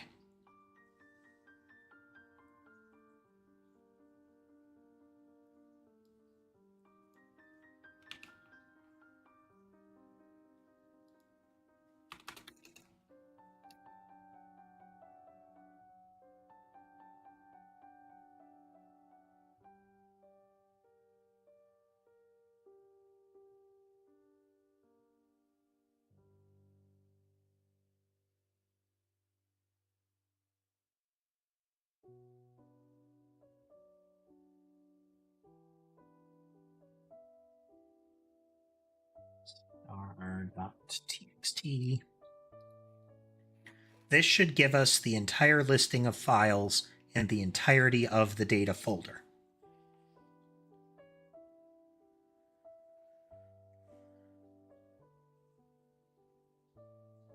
So then for each file, instead of file.open for read, we are going to get the whole text.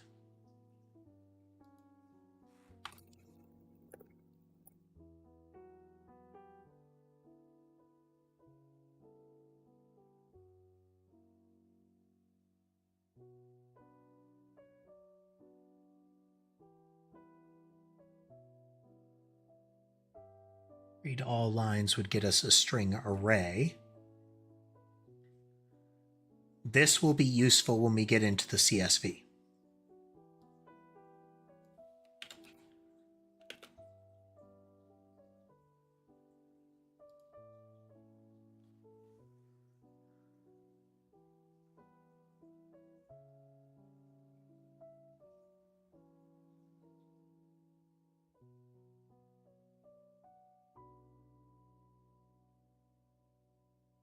For now, we're going to do read all text. It's not really what we want to be doing, but we'll get there.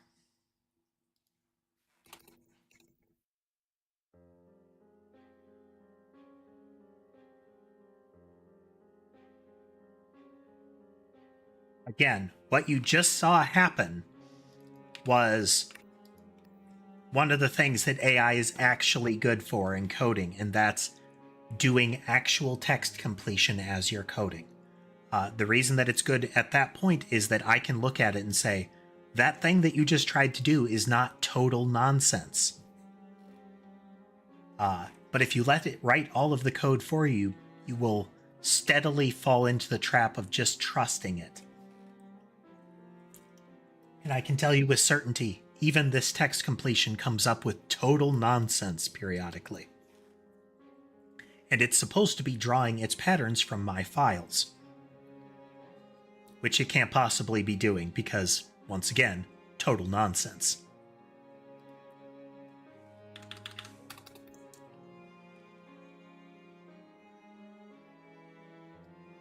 This is a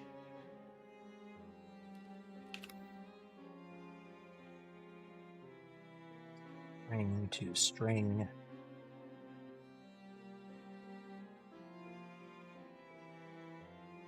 We now have a dictionary.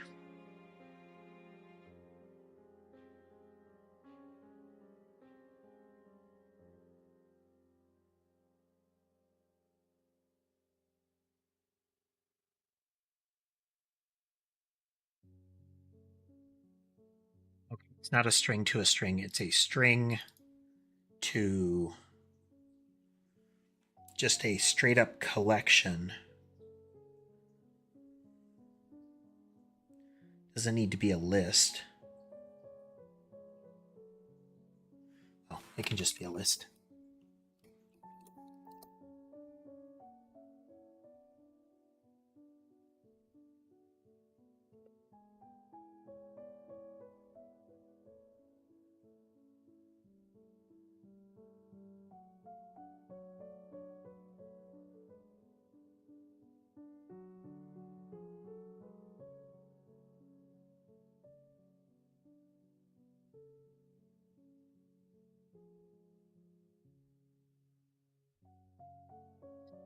File name.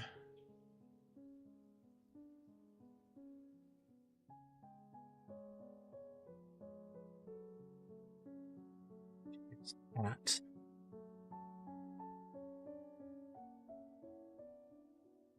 So this gets us the raw name of the file. We are going to do that differently in it, where we're going to give it a fixed name in the catalog. Like, the data file will specify what this is afterwards, as we are parsing that CSV string. Because instead of just reading the JSON out of the file, we are going to be building it here later. So now we have the text for the file.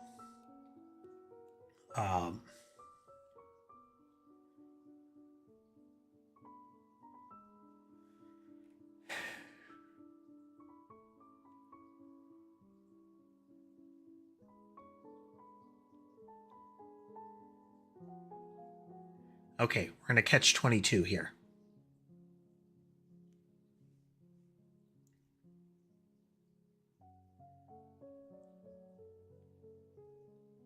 We need to hack this a little bit. All right.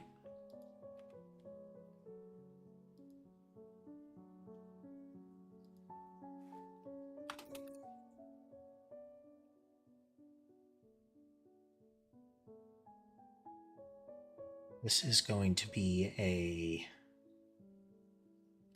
string to string.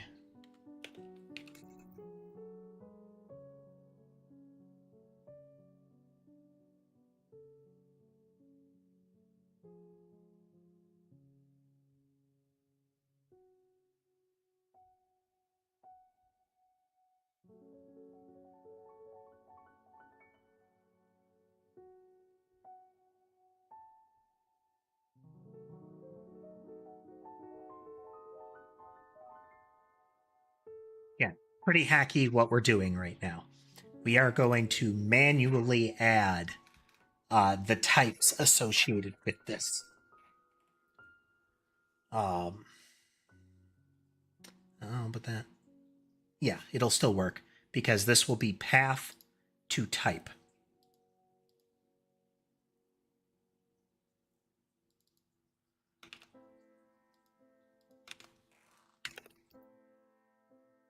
Just so.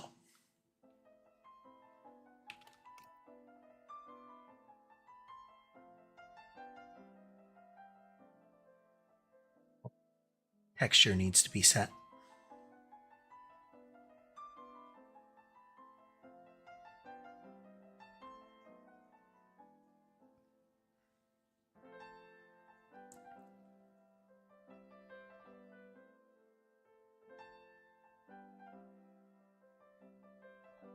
Rendering.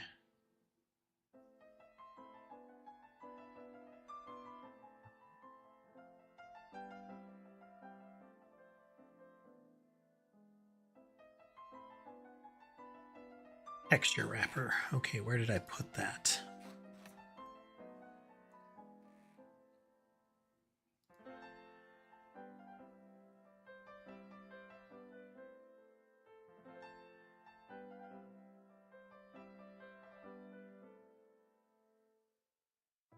Part of the HUD.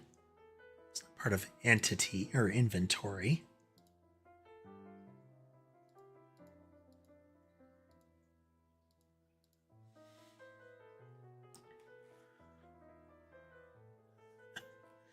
Oh, dear, dear, dear.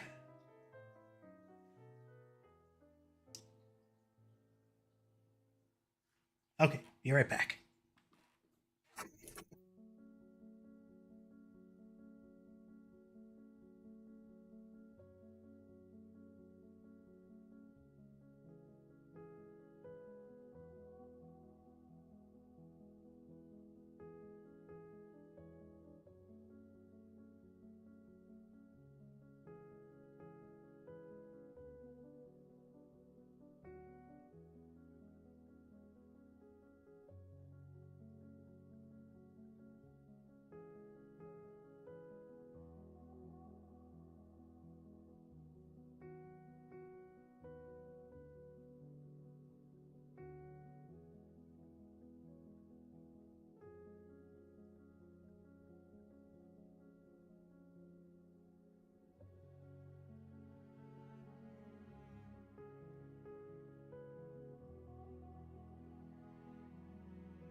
Okay, texture wrappers. Where do texture wrappers live? Right there under my nose. Is a catalogable, and we need to get this pattern here into texture wrapper.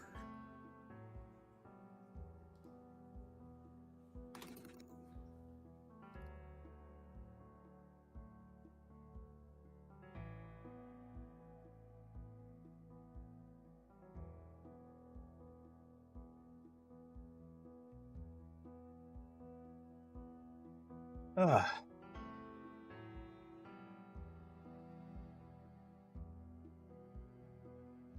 Hands aren't obeying properly here.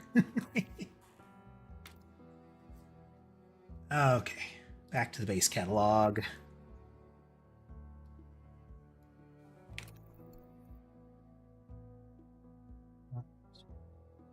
Logable type entity.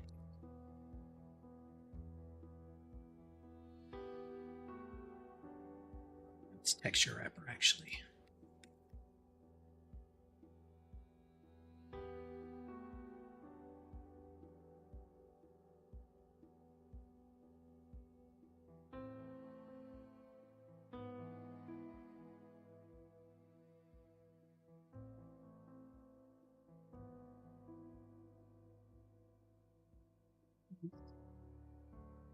Weird.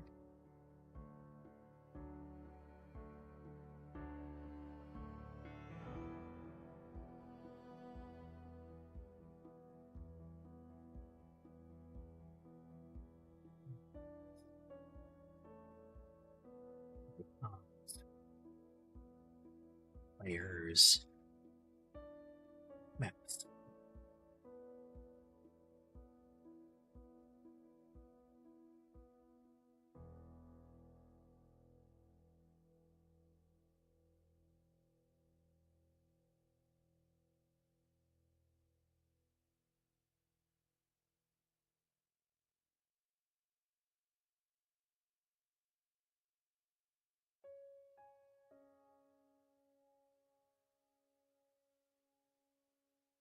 Targeter.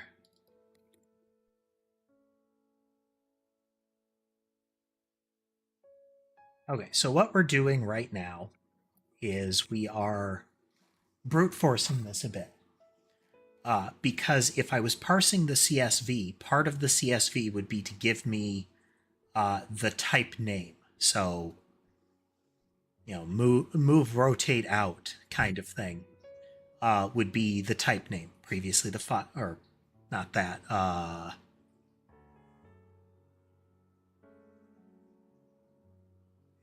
here, bullet wind up mouse. It would give me texture wrapper as the first thing. That's what I'm defining is texture wrapper.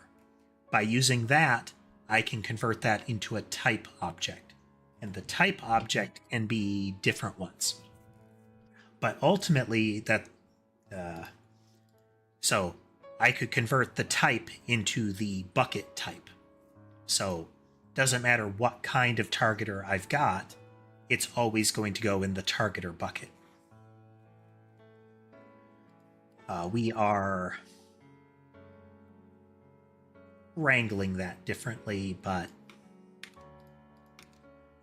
our 6 paths there.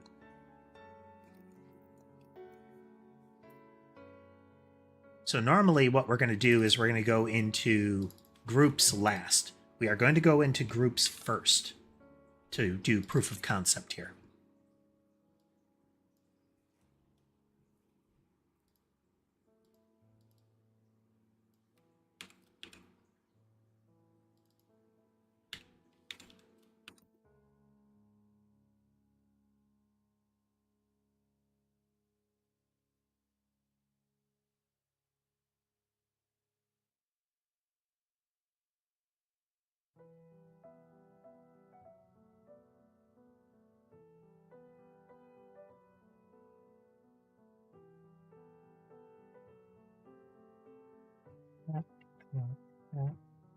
And that, and that.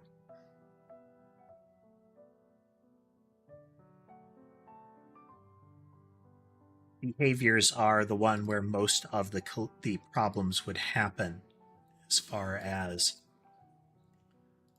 sequence of loading.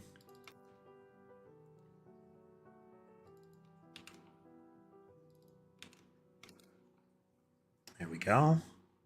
And we are going to do the same for entities.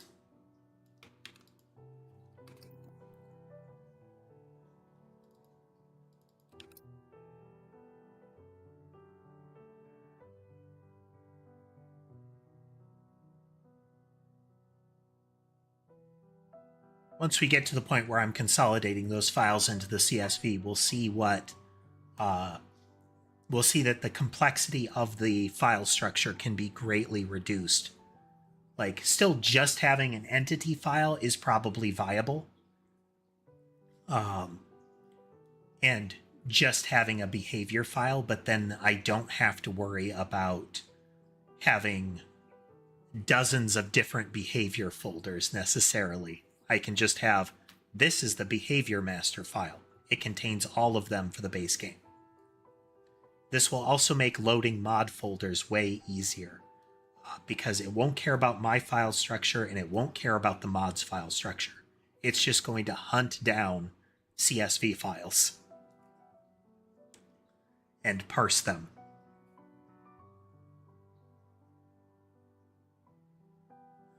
I need spawner item as well.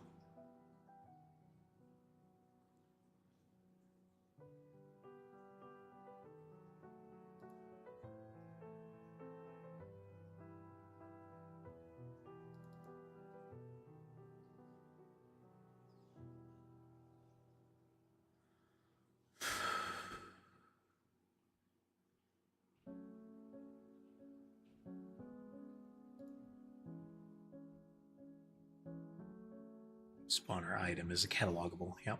Okay.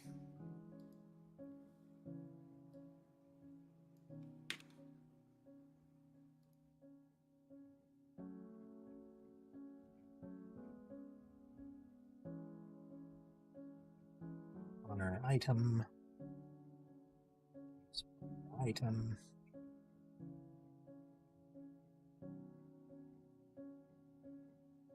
And back into the base catalog. Entities path. Now we're going to do spawn points and spawner item.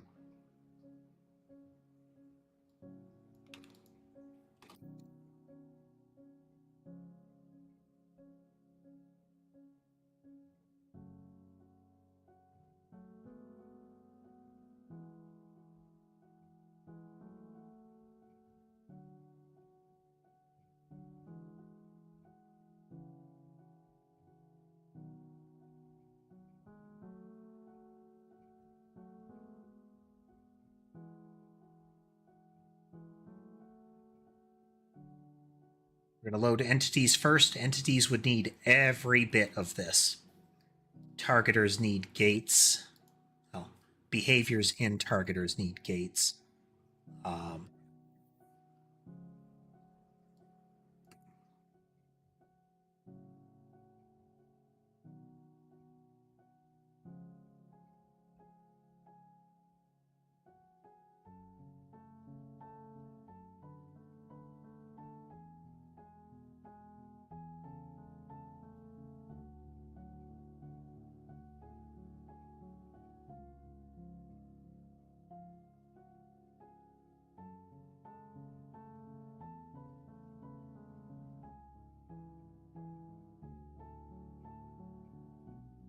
Spawner items need spawn paths. Spawn points. Take items and we'll load those up top.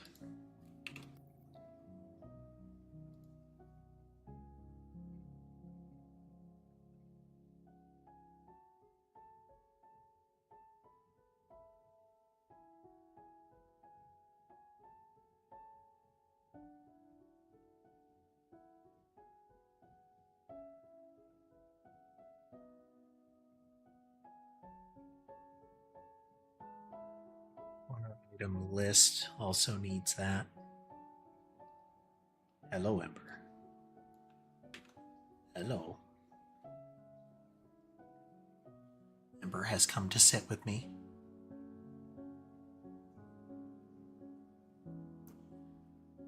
She gets pets. And she very actively disrupts my ability to do just about everything.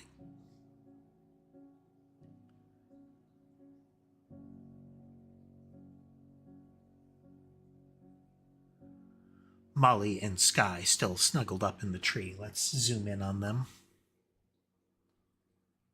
Yeah, I know. I stopped holding you, Ember. I understand. If you don't properly cradle her when she's like this, she'll stand up and then she'll try to crawl forward to brace herself better. But that generally just means, you know, my right eye is totally obscured by cat during the process. But look at those two. He's all comfy.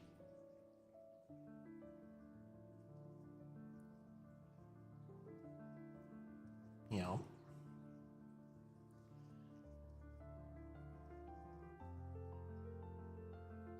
Item.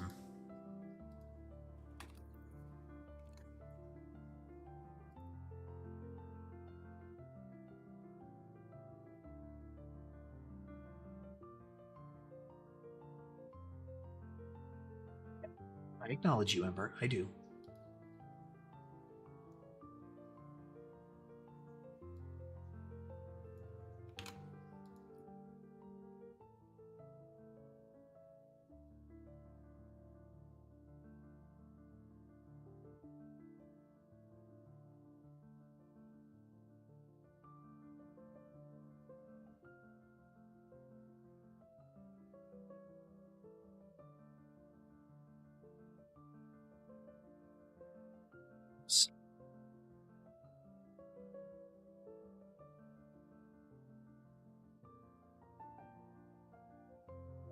world map.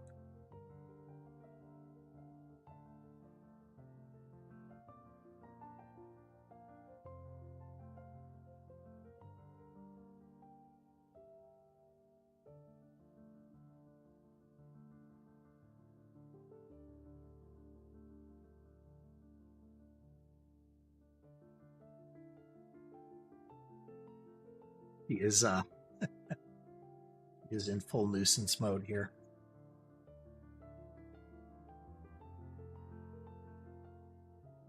I have a limited amount of time to dart forward and type.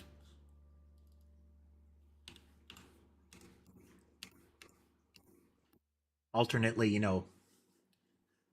hunt and peck typing in between lavishing her with pets. They'll let me show you the code that I was typing while we were doing that. Hey, chill.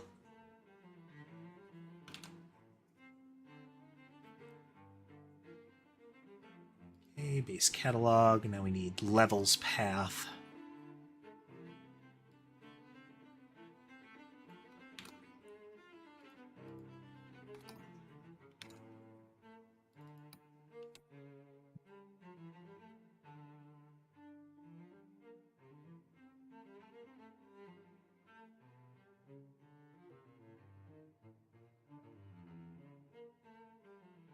Okay, so now we have all of the file paths mapped with their types.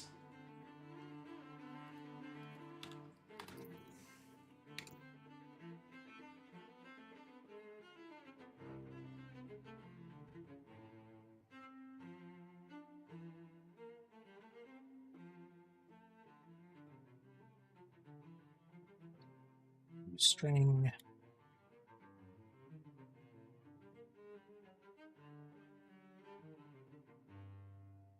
N is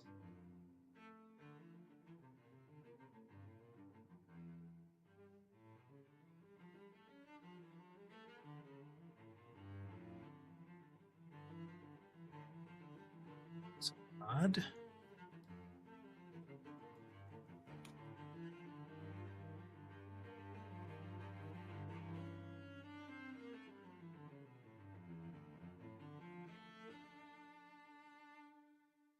File path.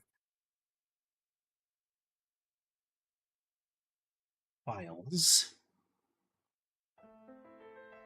File path. To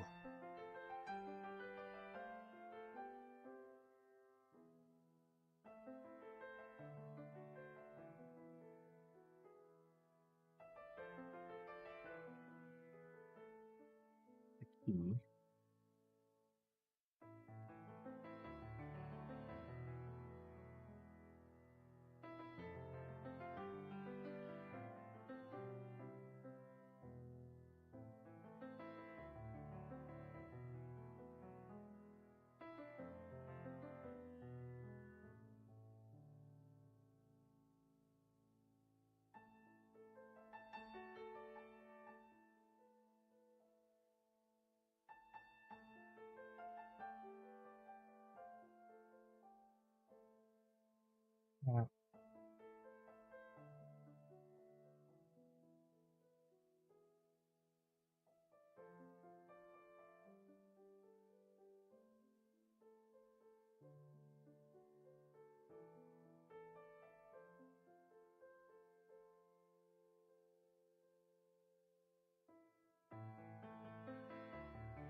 So now we have type name.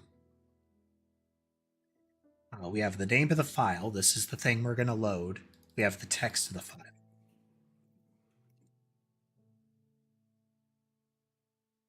We can actually prep this here.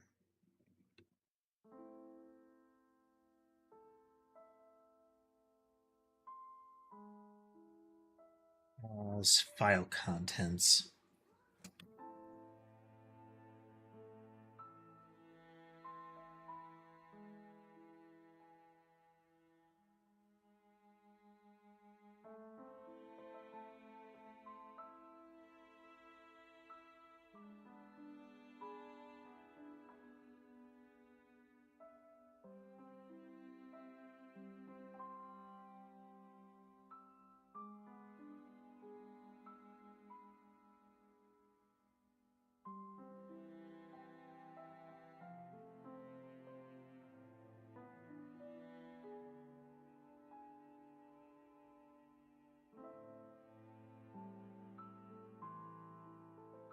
If it doesn't already contain the key, then what we're going to do is add that.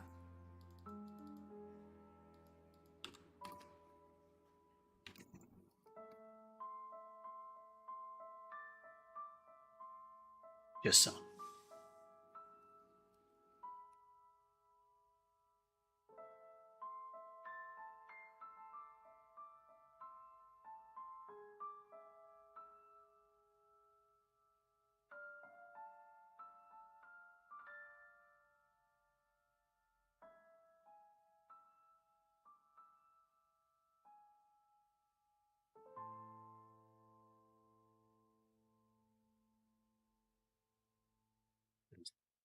Again, this is kind of kludgy right now, so I'm having to think through it.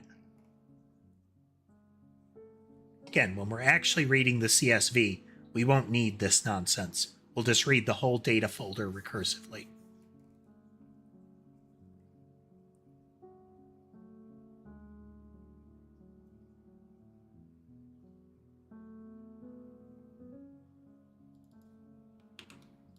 File contents.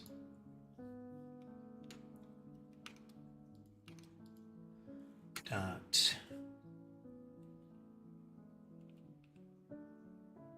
You keep doing that.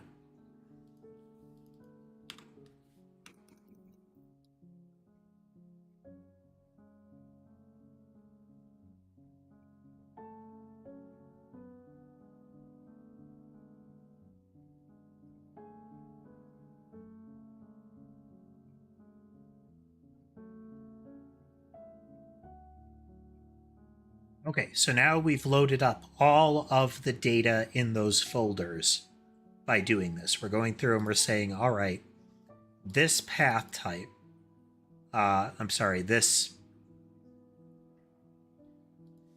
for each of these file paths, we're going to iterate over it.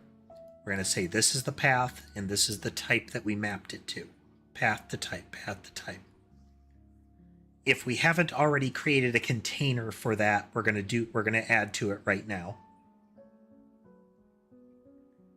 Then we will extract all of the files from that.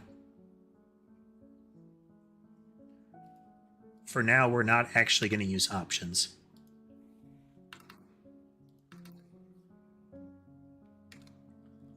We don't want it recursive. We're just going to do exactly what we're giving it. Then we're going to get, we get all of those files for each one.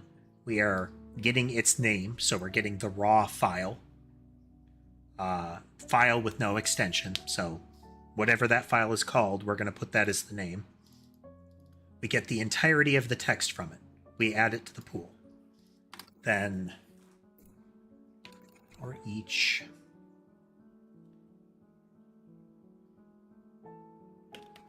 list of strings,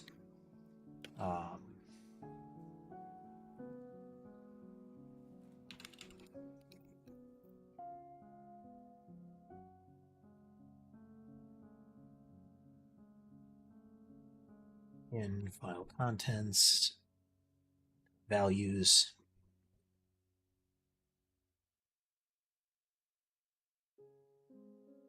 there has been some change in the core settings of this file, or at least how it is anticipating it wants me to operate, because it is using a double indentation, and I hate it. Hey there, Mystery.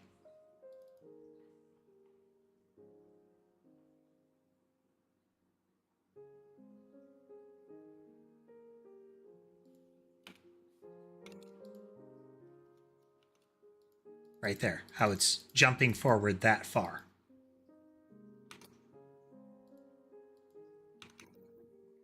I don't know why it has started doing that. It's not supposed to be doing that.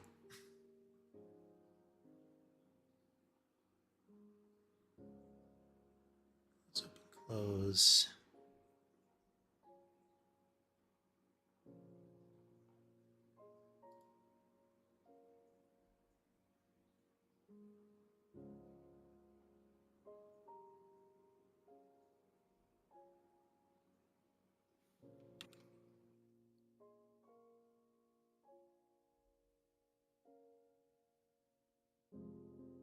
Why is that wrong?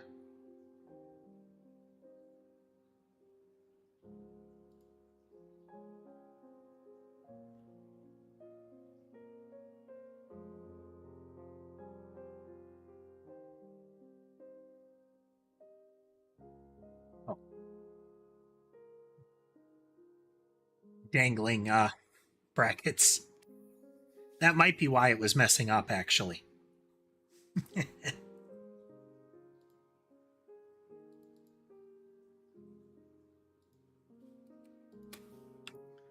Do this right, we won't need that.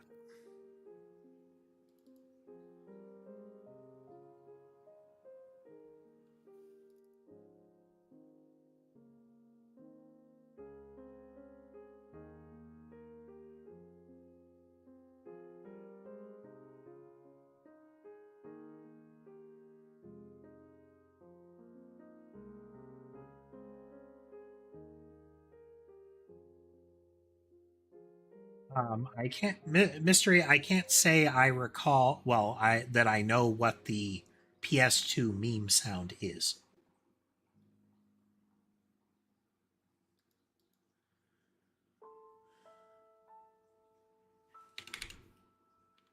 Each string file content in the content list.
File name, just like before.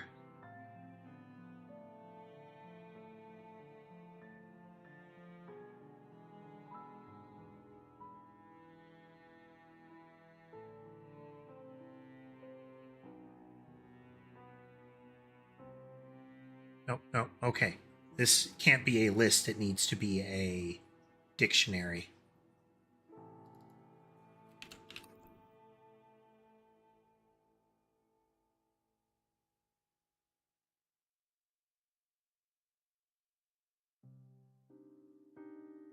String.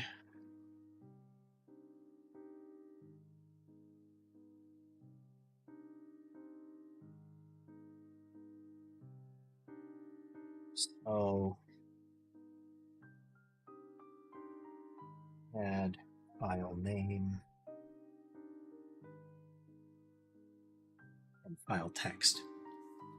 So now here's the content of the file name.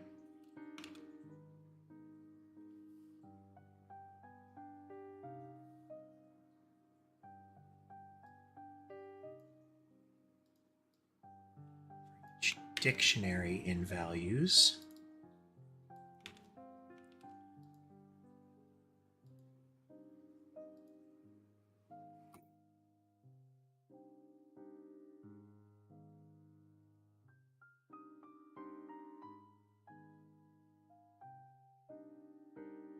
Pair of a string to a string.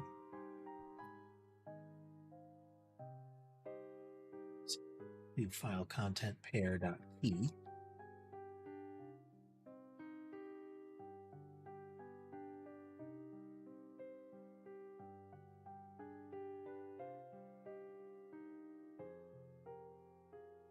It's the key. This is the value.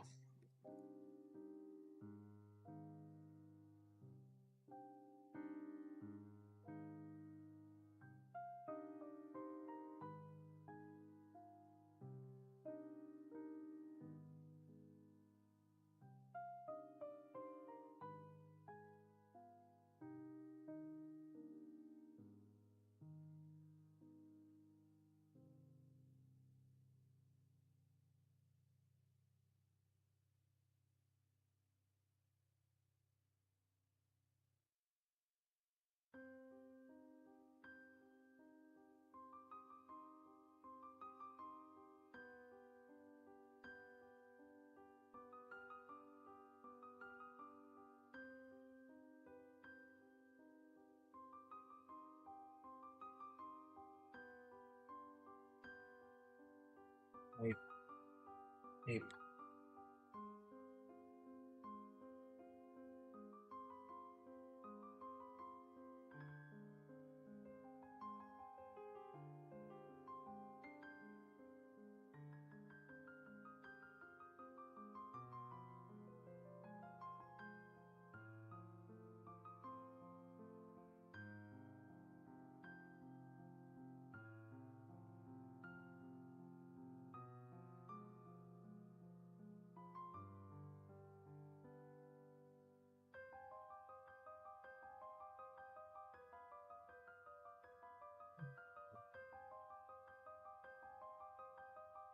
Okay, this is likely to explode in my face here. Let's see how it do break, though.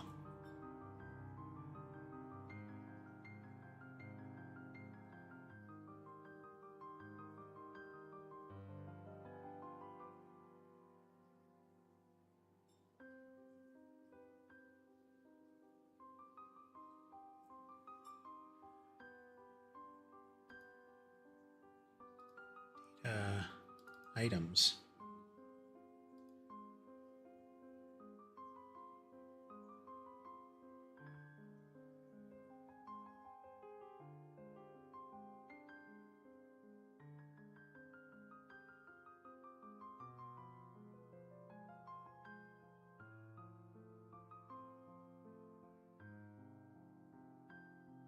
Oh. File.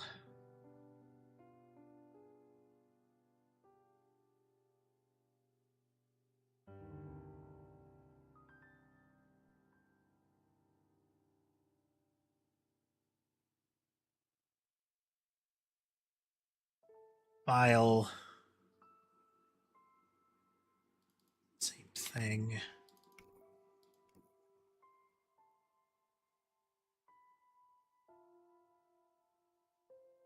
Now we have to find all the things that I missed in the process, you know?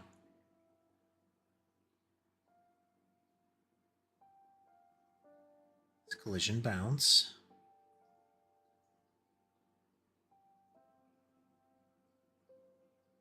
Oh. We need to load them in order now.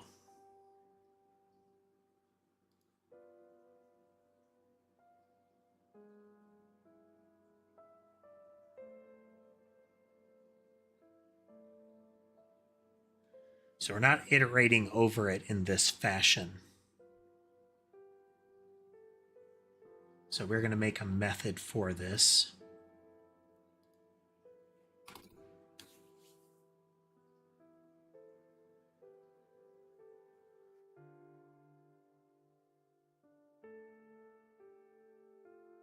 I could set up a constant load order.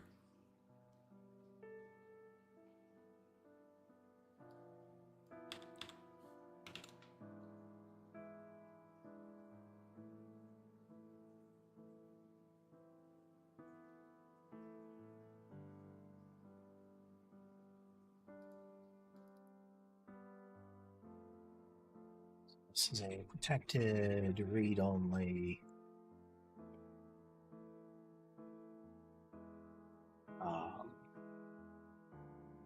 view of string.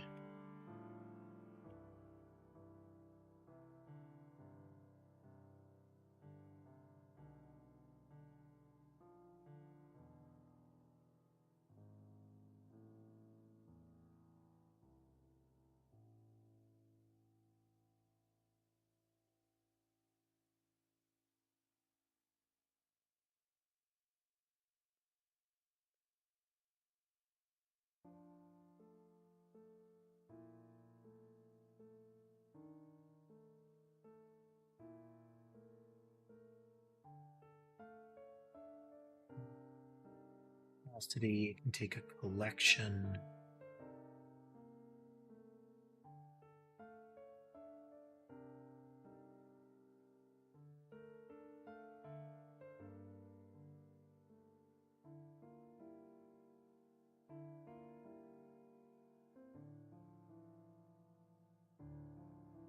takes a collection, and each of these is going to be the original load order. So we need this effectively.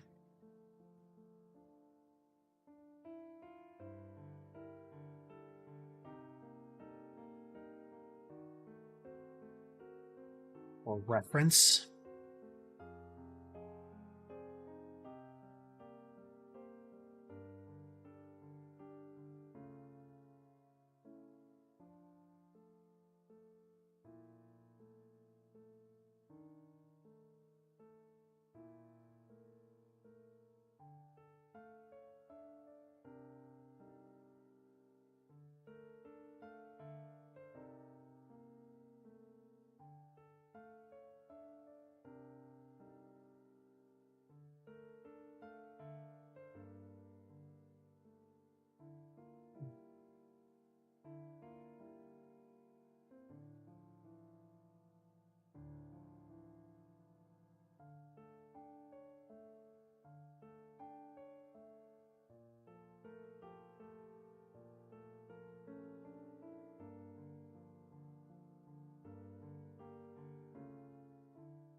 Hey there, Raptor. Welcome, welcome.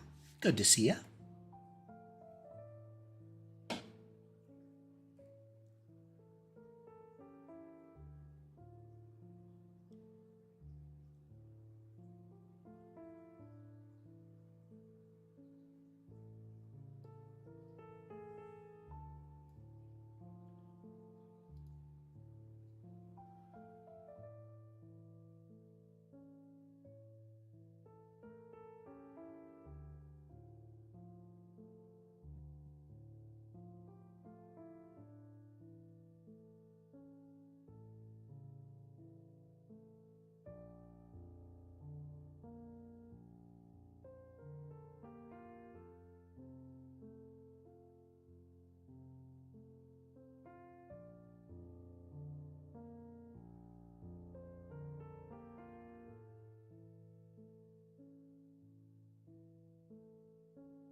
Make it read only.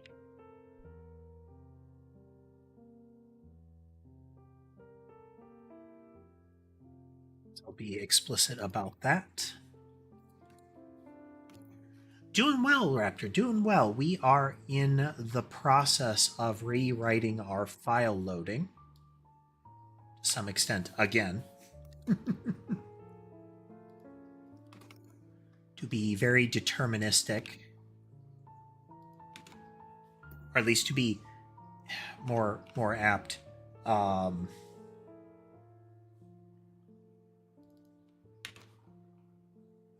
To be CSV based so that we can consolidate more stuff.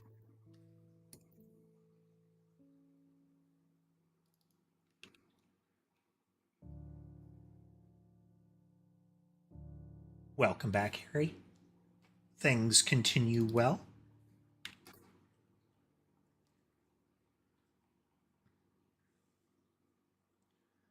Targeter behavior group.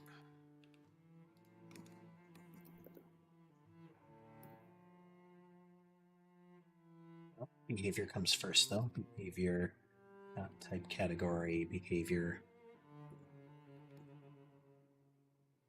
Then group, then entity.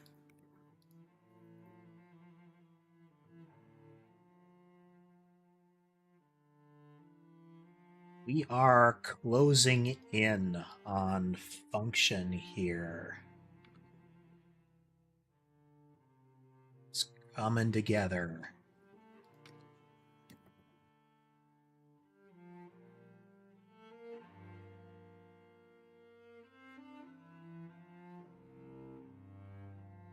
Item.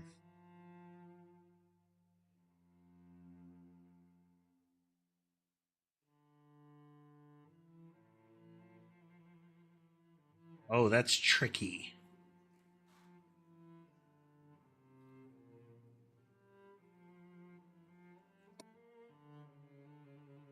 Let's see. Let's zoom in. I think that's Molly. That's Molly. She is my youngest cat.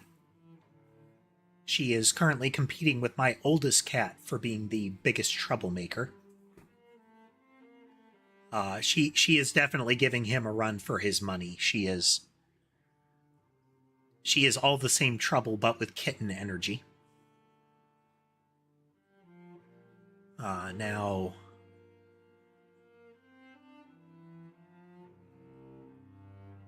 the one on the bed is Sammy.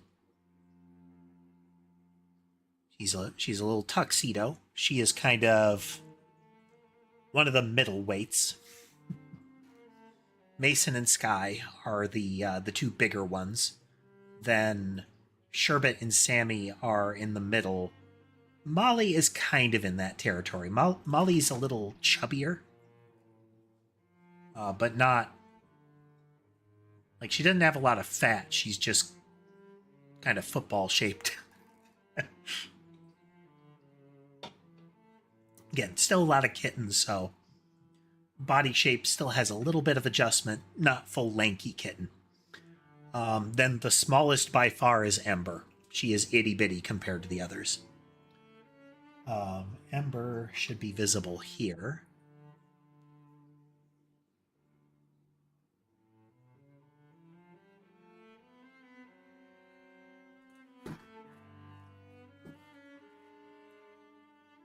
That's Ember. She is diluted calico. So like pale orange, gray stripes, white socks, that kind of thing. Her right ear is pale orange.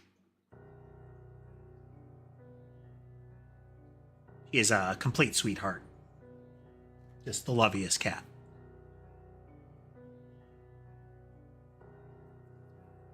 Okay, player needs to be a special item. So we need to go into the player entity. And we need a special category for it. It is not just an entity. It's a player entity.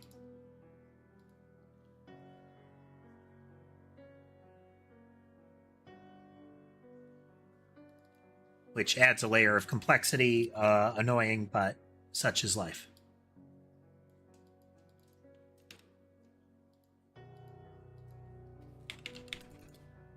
This won't actually be a problem in the finished one, it's just a hassle right now.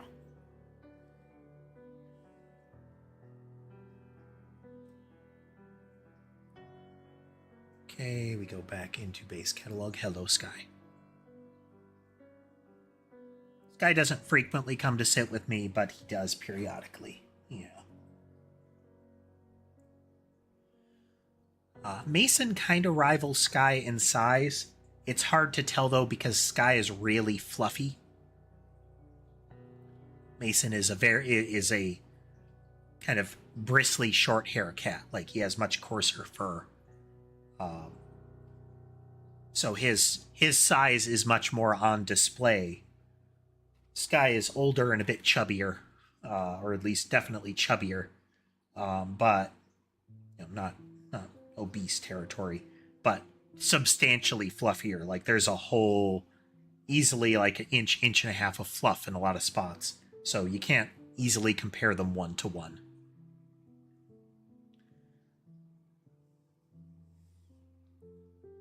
Spawner item.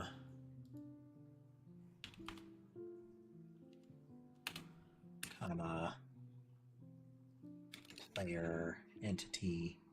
Player entity.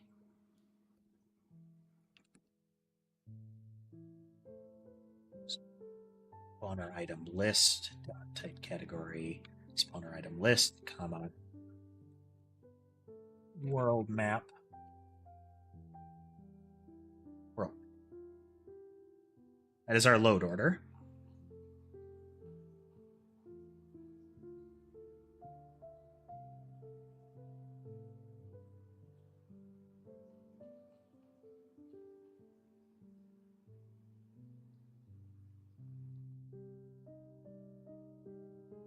So we also need to load the entity player path.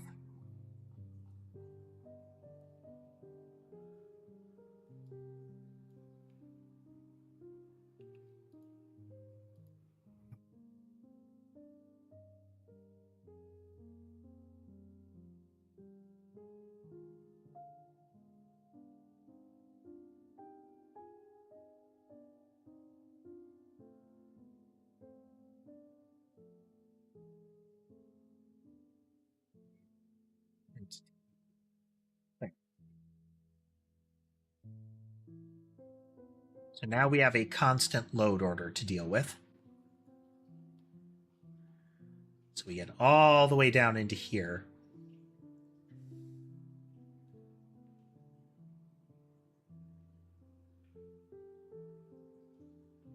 So this is...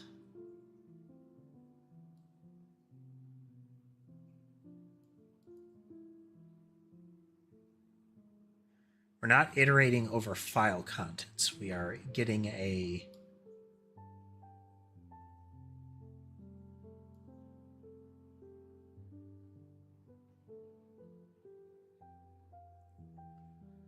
We are going to get our string out of load order, and that is the type to load. So our type name here. I'm sorry. We're going to get that. We're going to get our file contents. This value here, the dictionary of the actual files. We're going to iterate over our load order.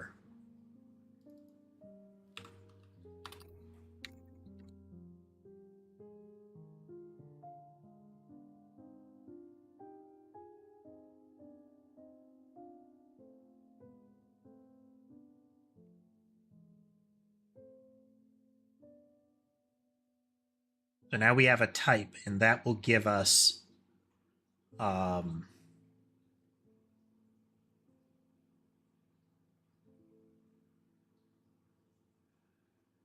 gives us our type name here.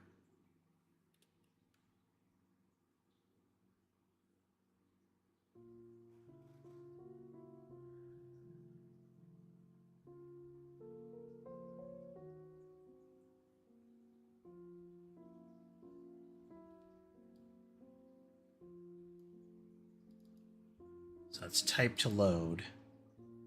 And then our path type pair. Sorry, our path type.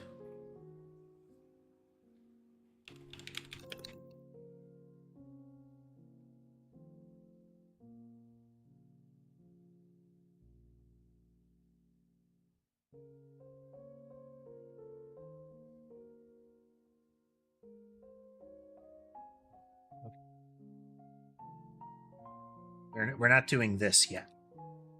This is we are getting the file paths. This is we're reading them in. This is where we're going to parse them.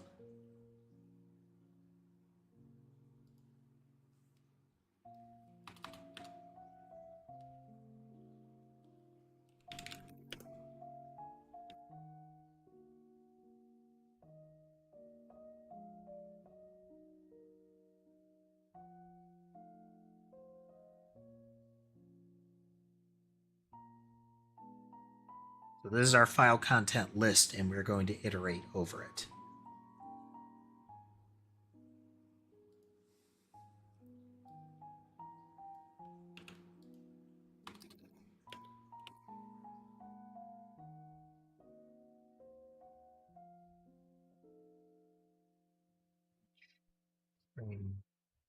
Type name in load order.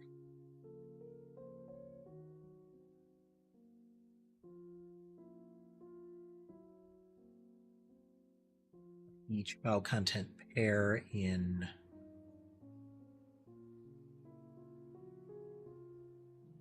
is our file contents type name.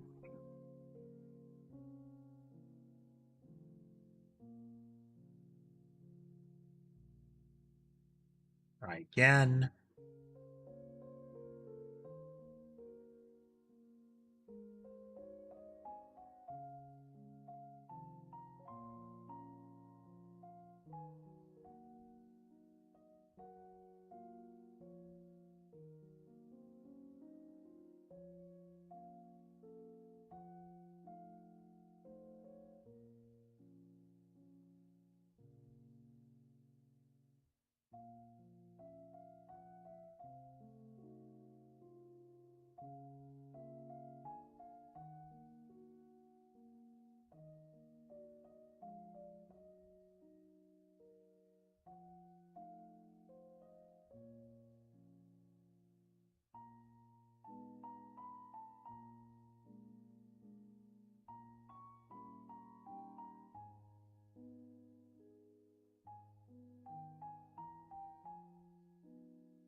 Lockables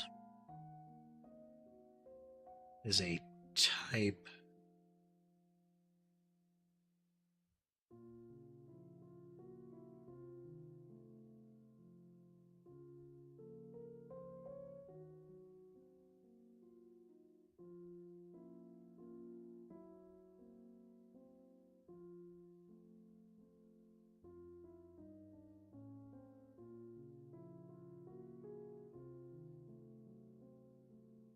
Oh.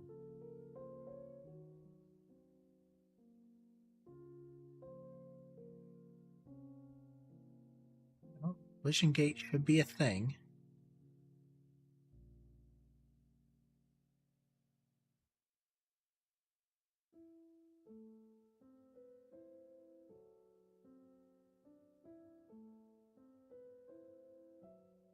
String to an iCatalogable.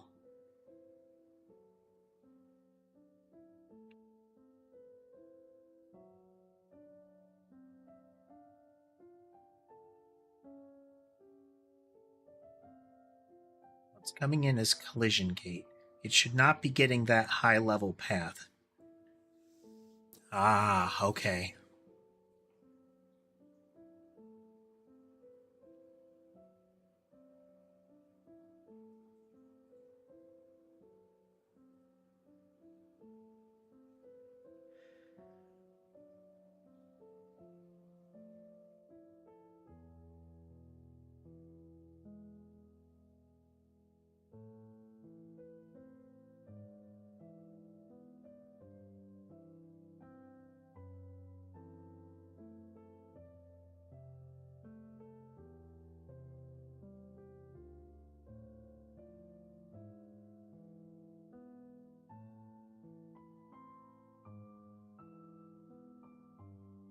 Info.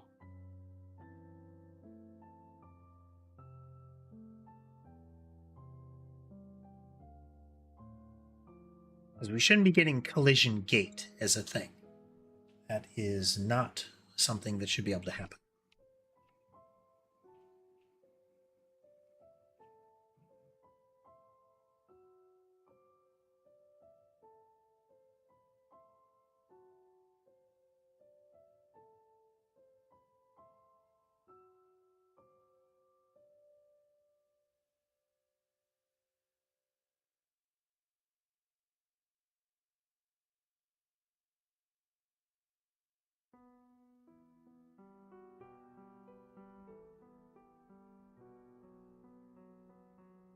These are the high level ones.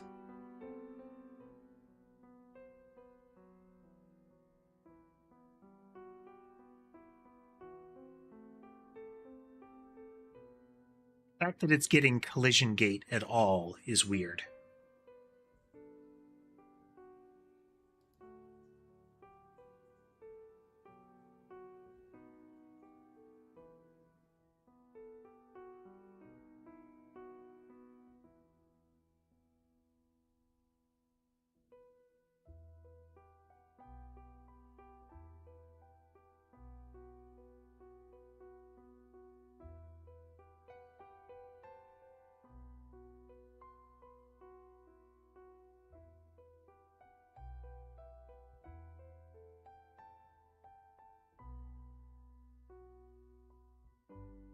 Creating catalogables.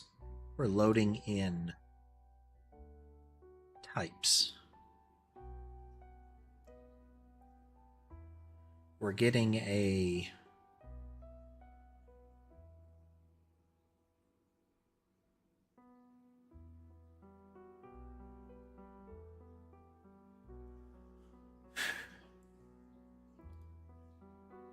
let's run this again.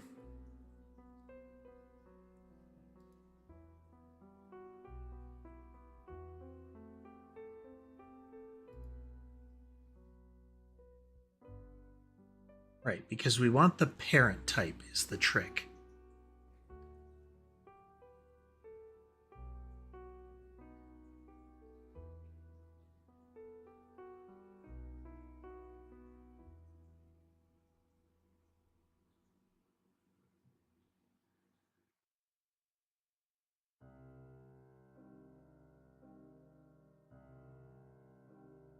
Therein lies our problem.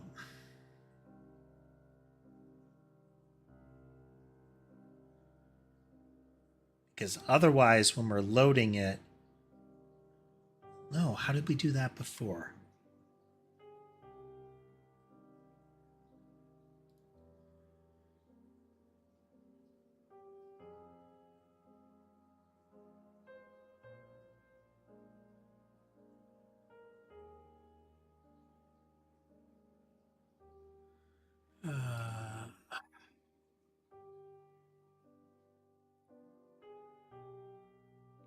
Big old mess to find this in there.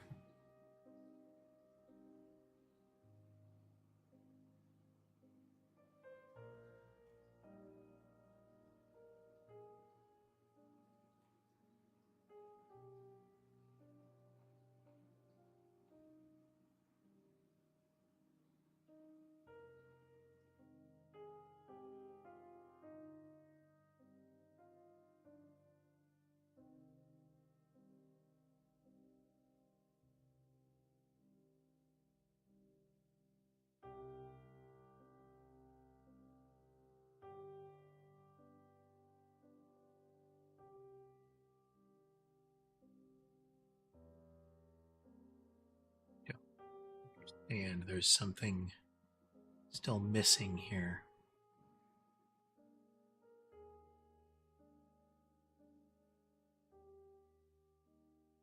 Okay, we'd call get directory file contents. Okay.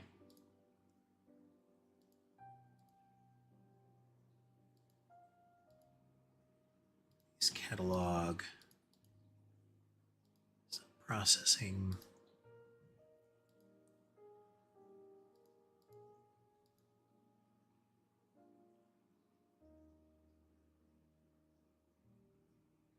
Get contents. So we have a type of T. Okay, we know what that is coming in. We are telling it that it is a particular type.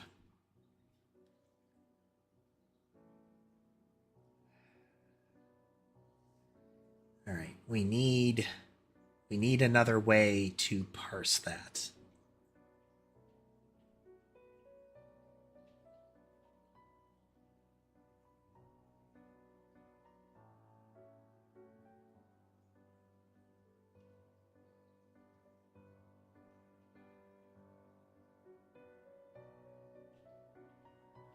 So we could make this a dictionary that is the text of it for the load order purposes, followed by a specific type.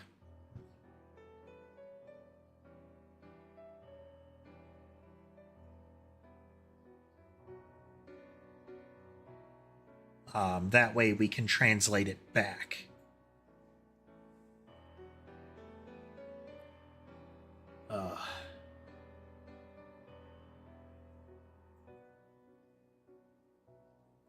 All right, this is incomplete at the moment. I need to think on this a little bit further. It's largely kind of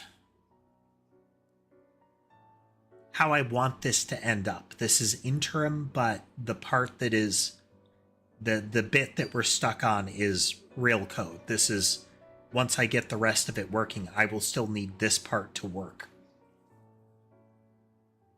So this needs a little more wrangling. So we'll hold there for now. We'll hold there for now. Well, I hope you folks had some fun today. It was good to get back in coding. There will be more of this. I don't have the schedule out for the coming week. It will be here either later tonight or into tomorrow. We will be coding at least once a week. I also need to get 100 line continuing to roll. We've got a lot of ground to cover there. Goal with 100 line is to get at least one actual ending. There is a whole lot to the game, enough that I don't know that we're going to stream the whole thing. In fact, I'm confident we won't. But we need to get at least one ending, and then we'll determine if we're going to be hopping to a different game or not. But yeah. Again, I hope you had a good time tonight. If you like what you saw and would like to see more, remember to like, follow, subscribe, drop me a comment. Let me know what you liked or didn't. I try to respond to everything, and all of it helps the channel grow. If you would like to consider financially supporting the channel, you can do so through platform-specific means like memberships and bits, that kind of thing, as well as through Patreon and Ko-fi. There are links to outside sites in the link tree that is in my descriptions and bios. With all that said, I hope you have a good rest of your day, and I'll see you next time.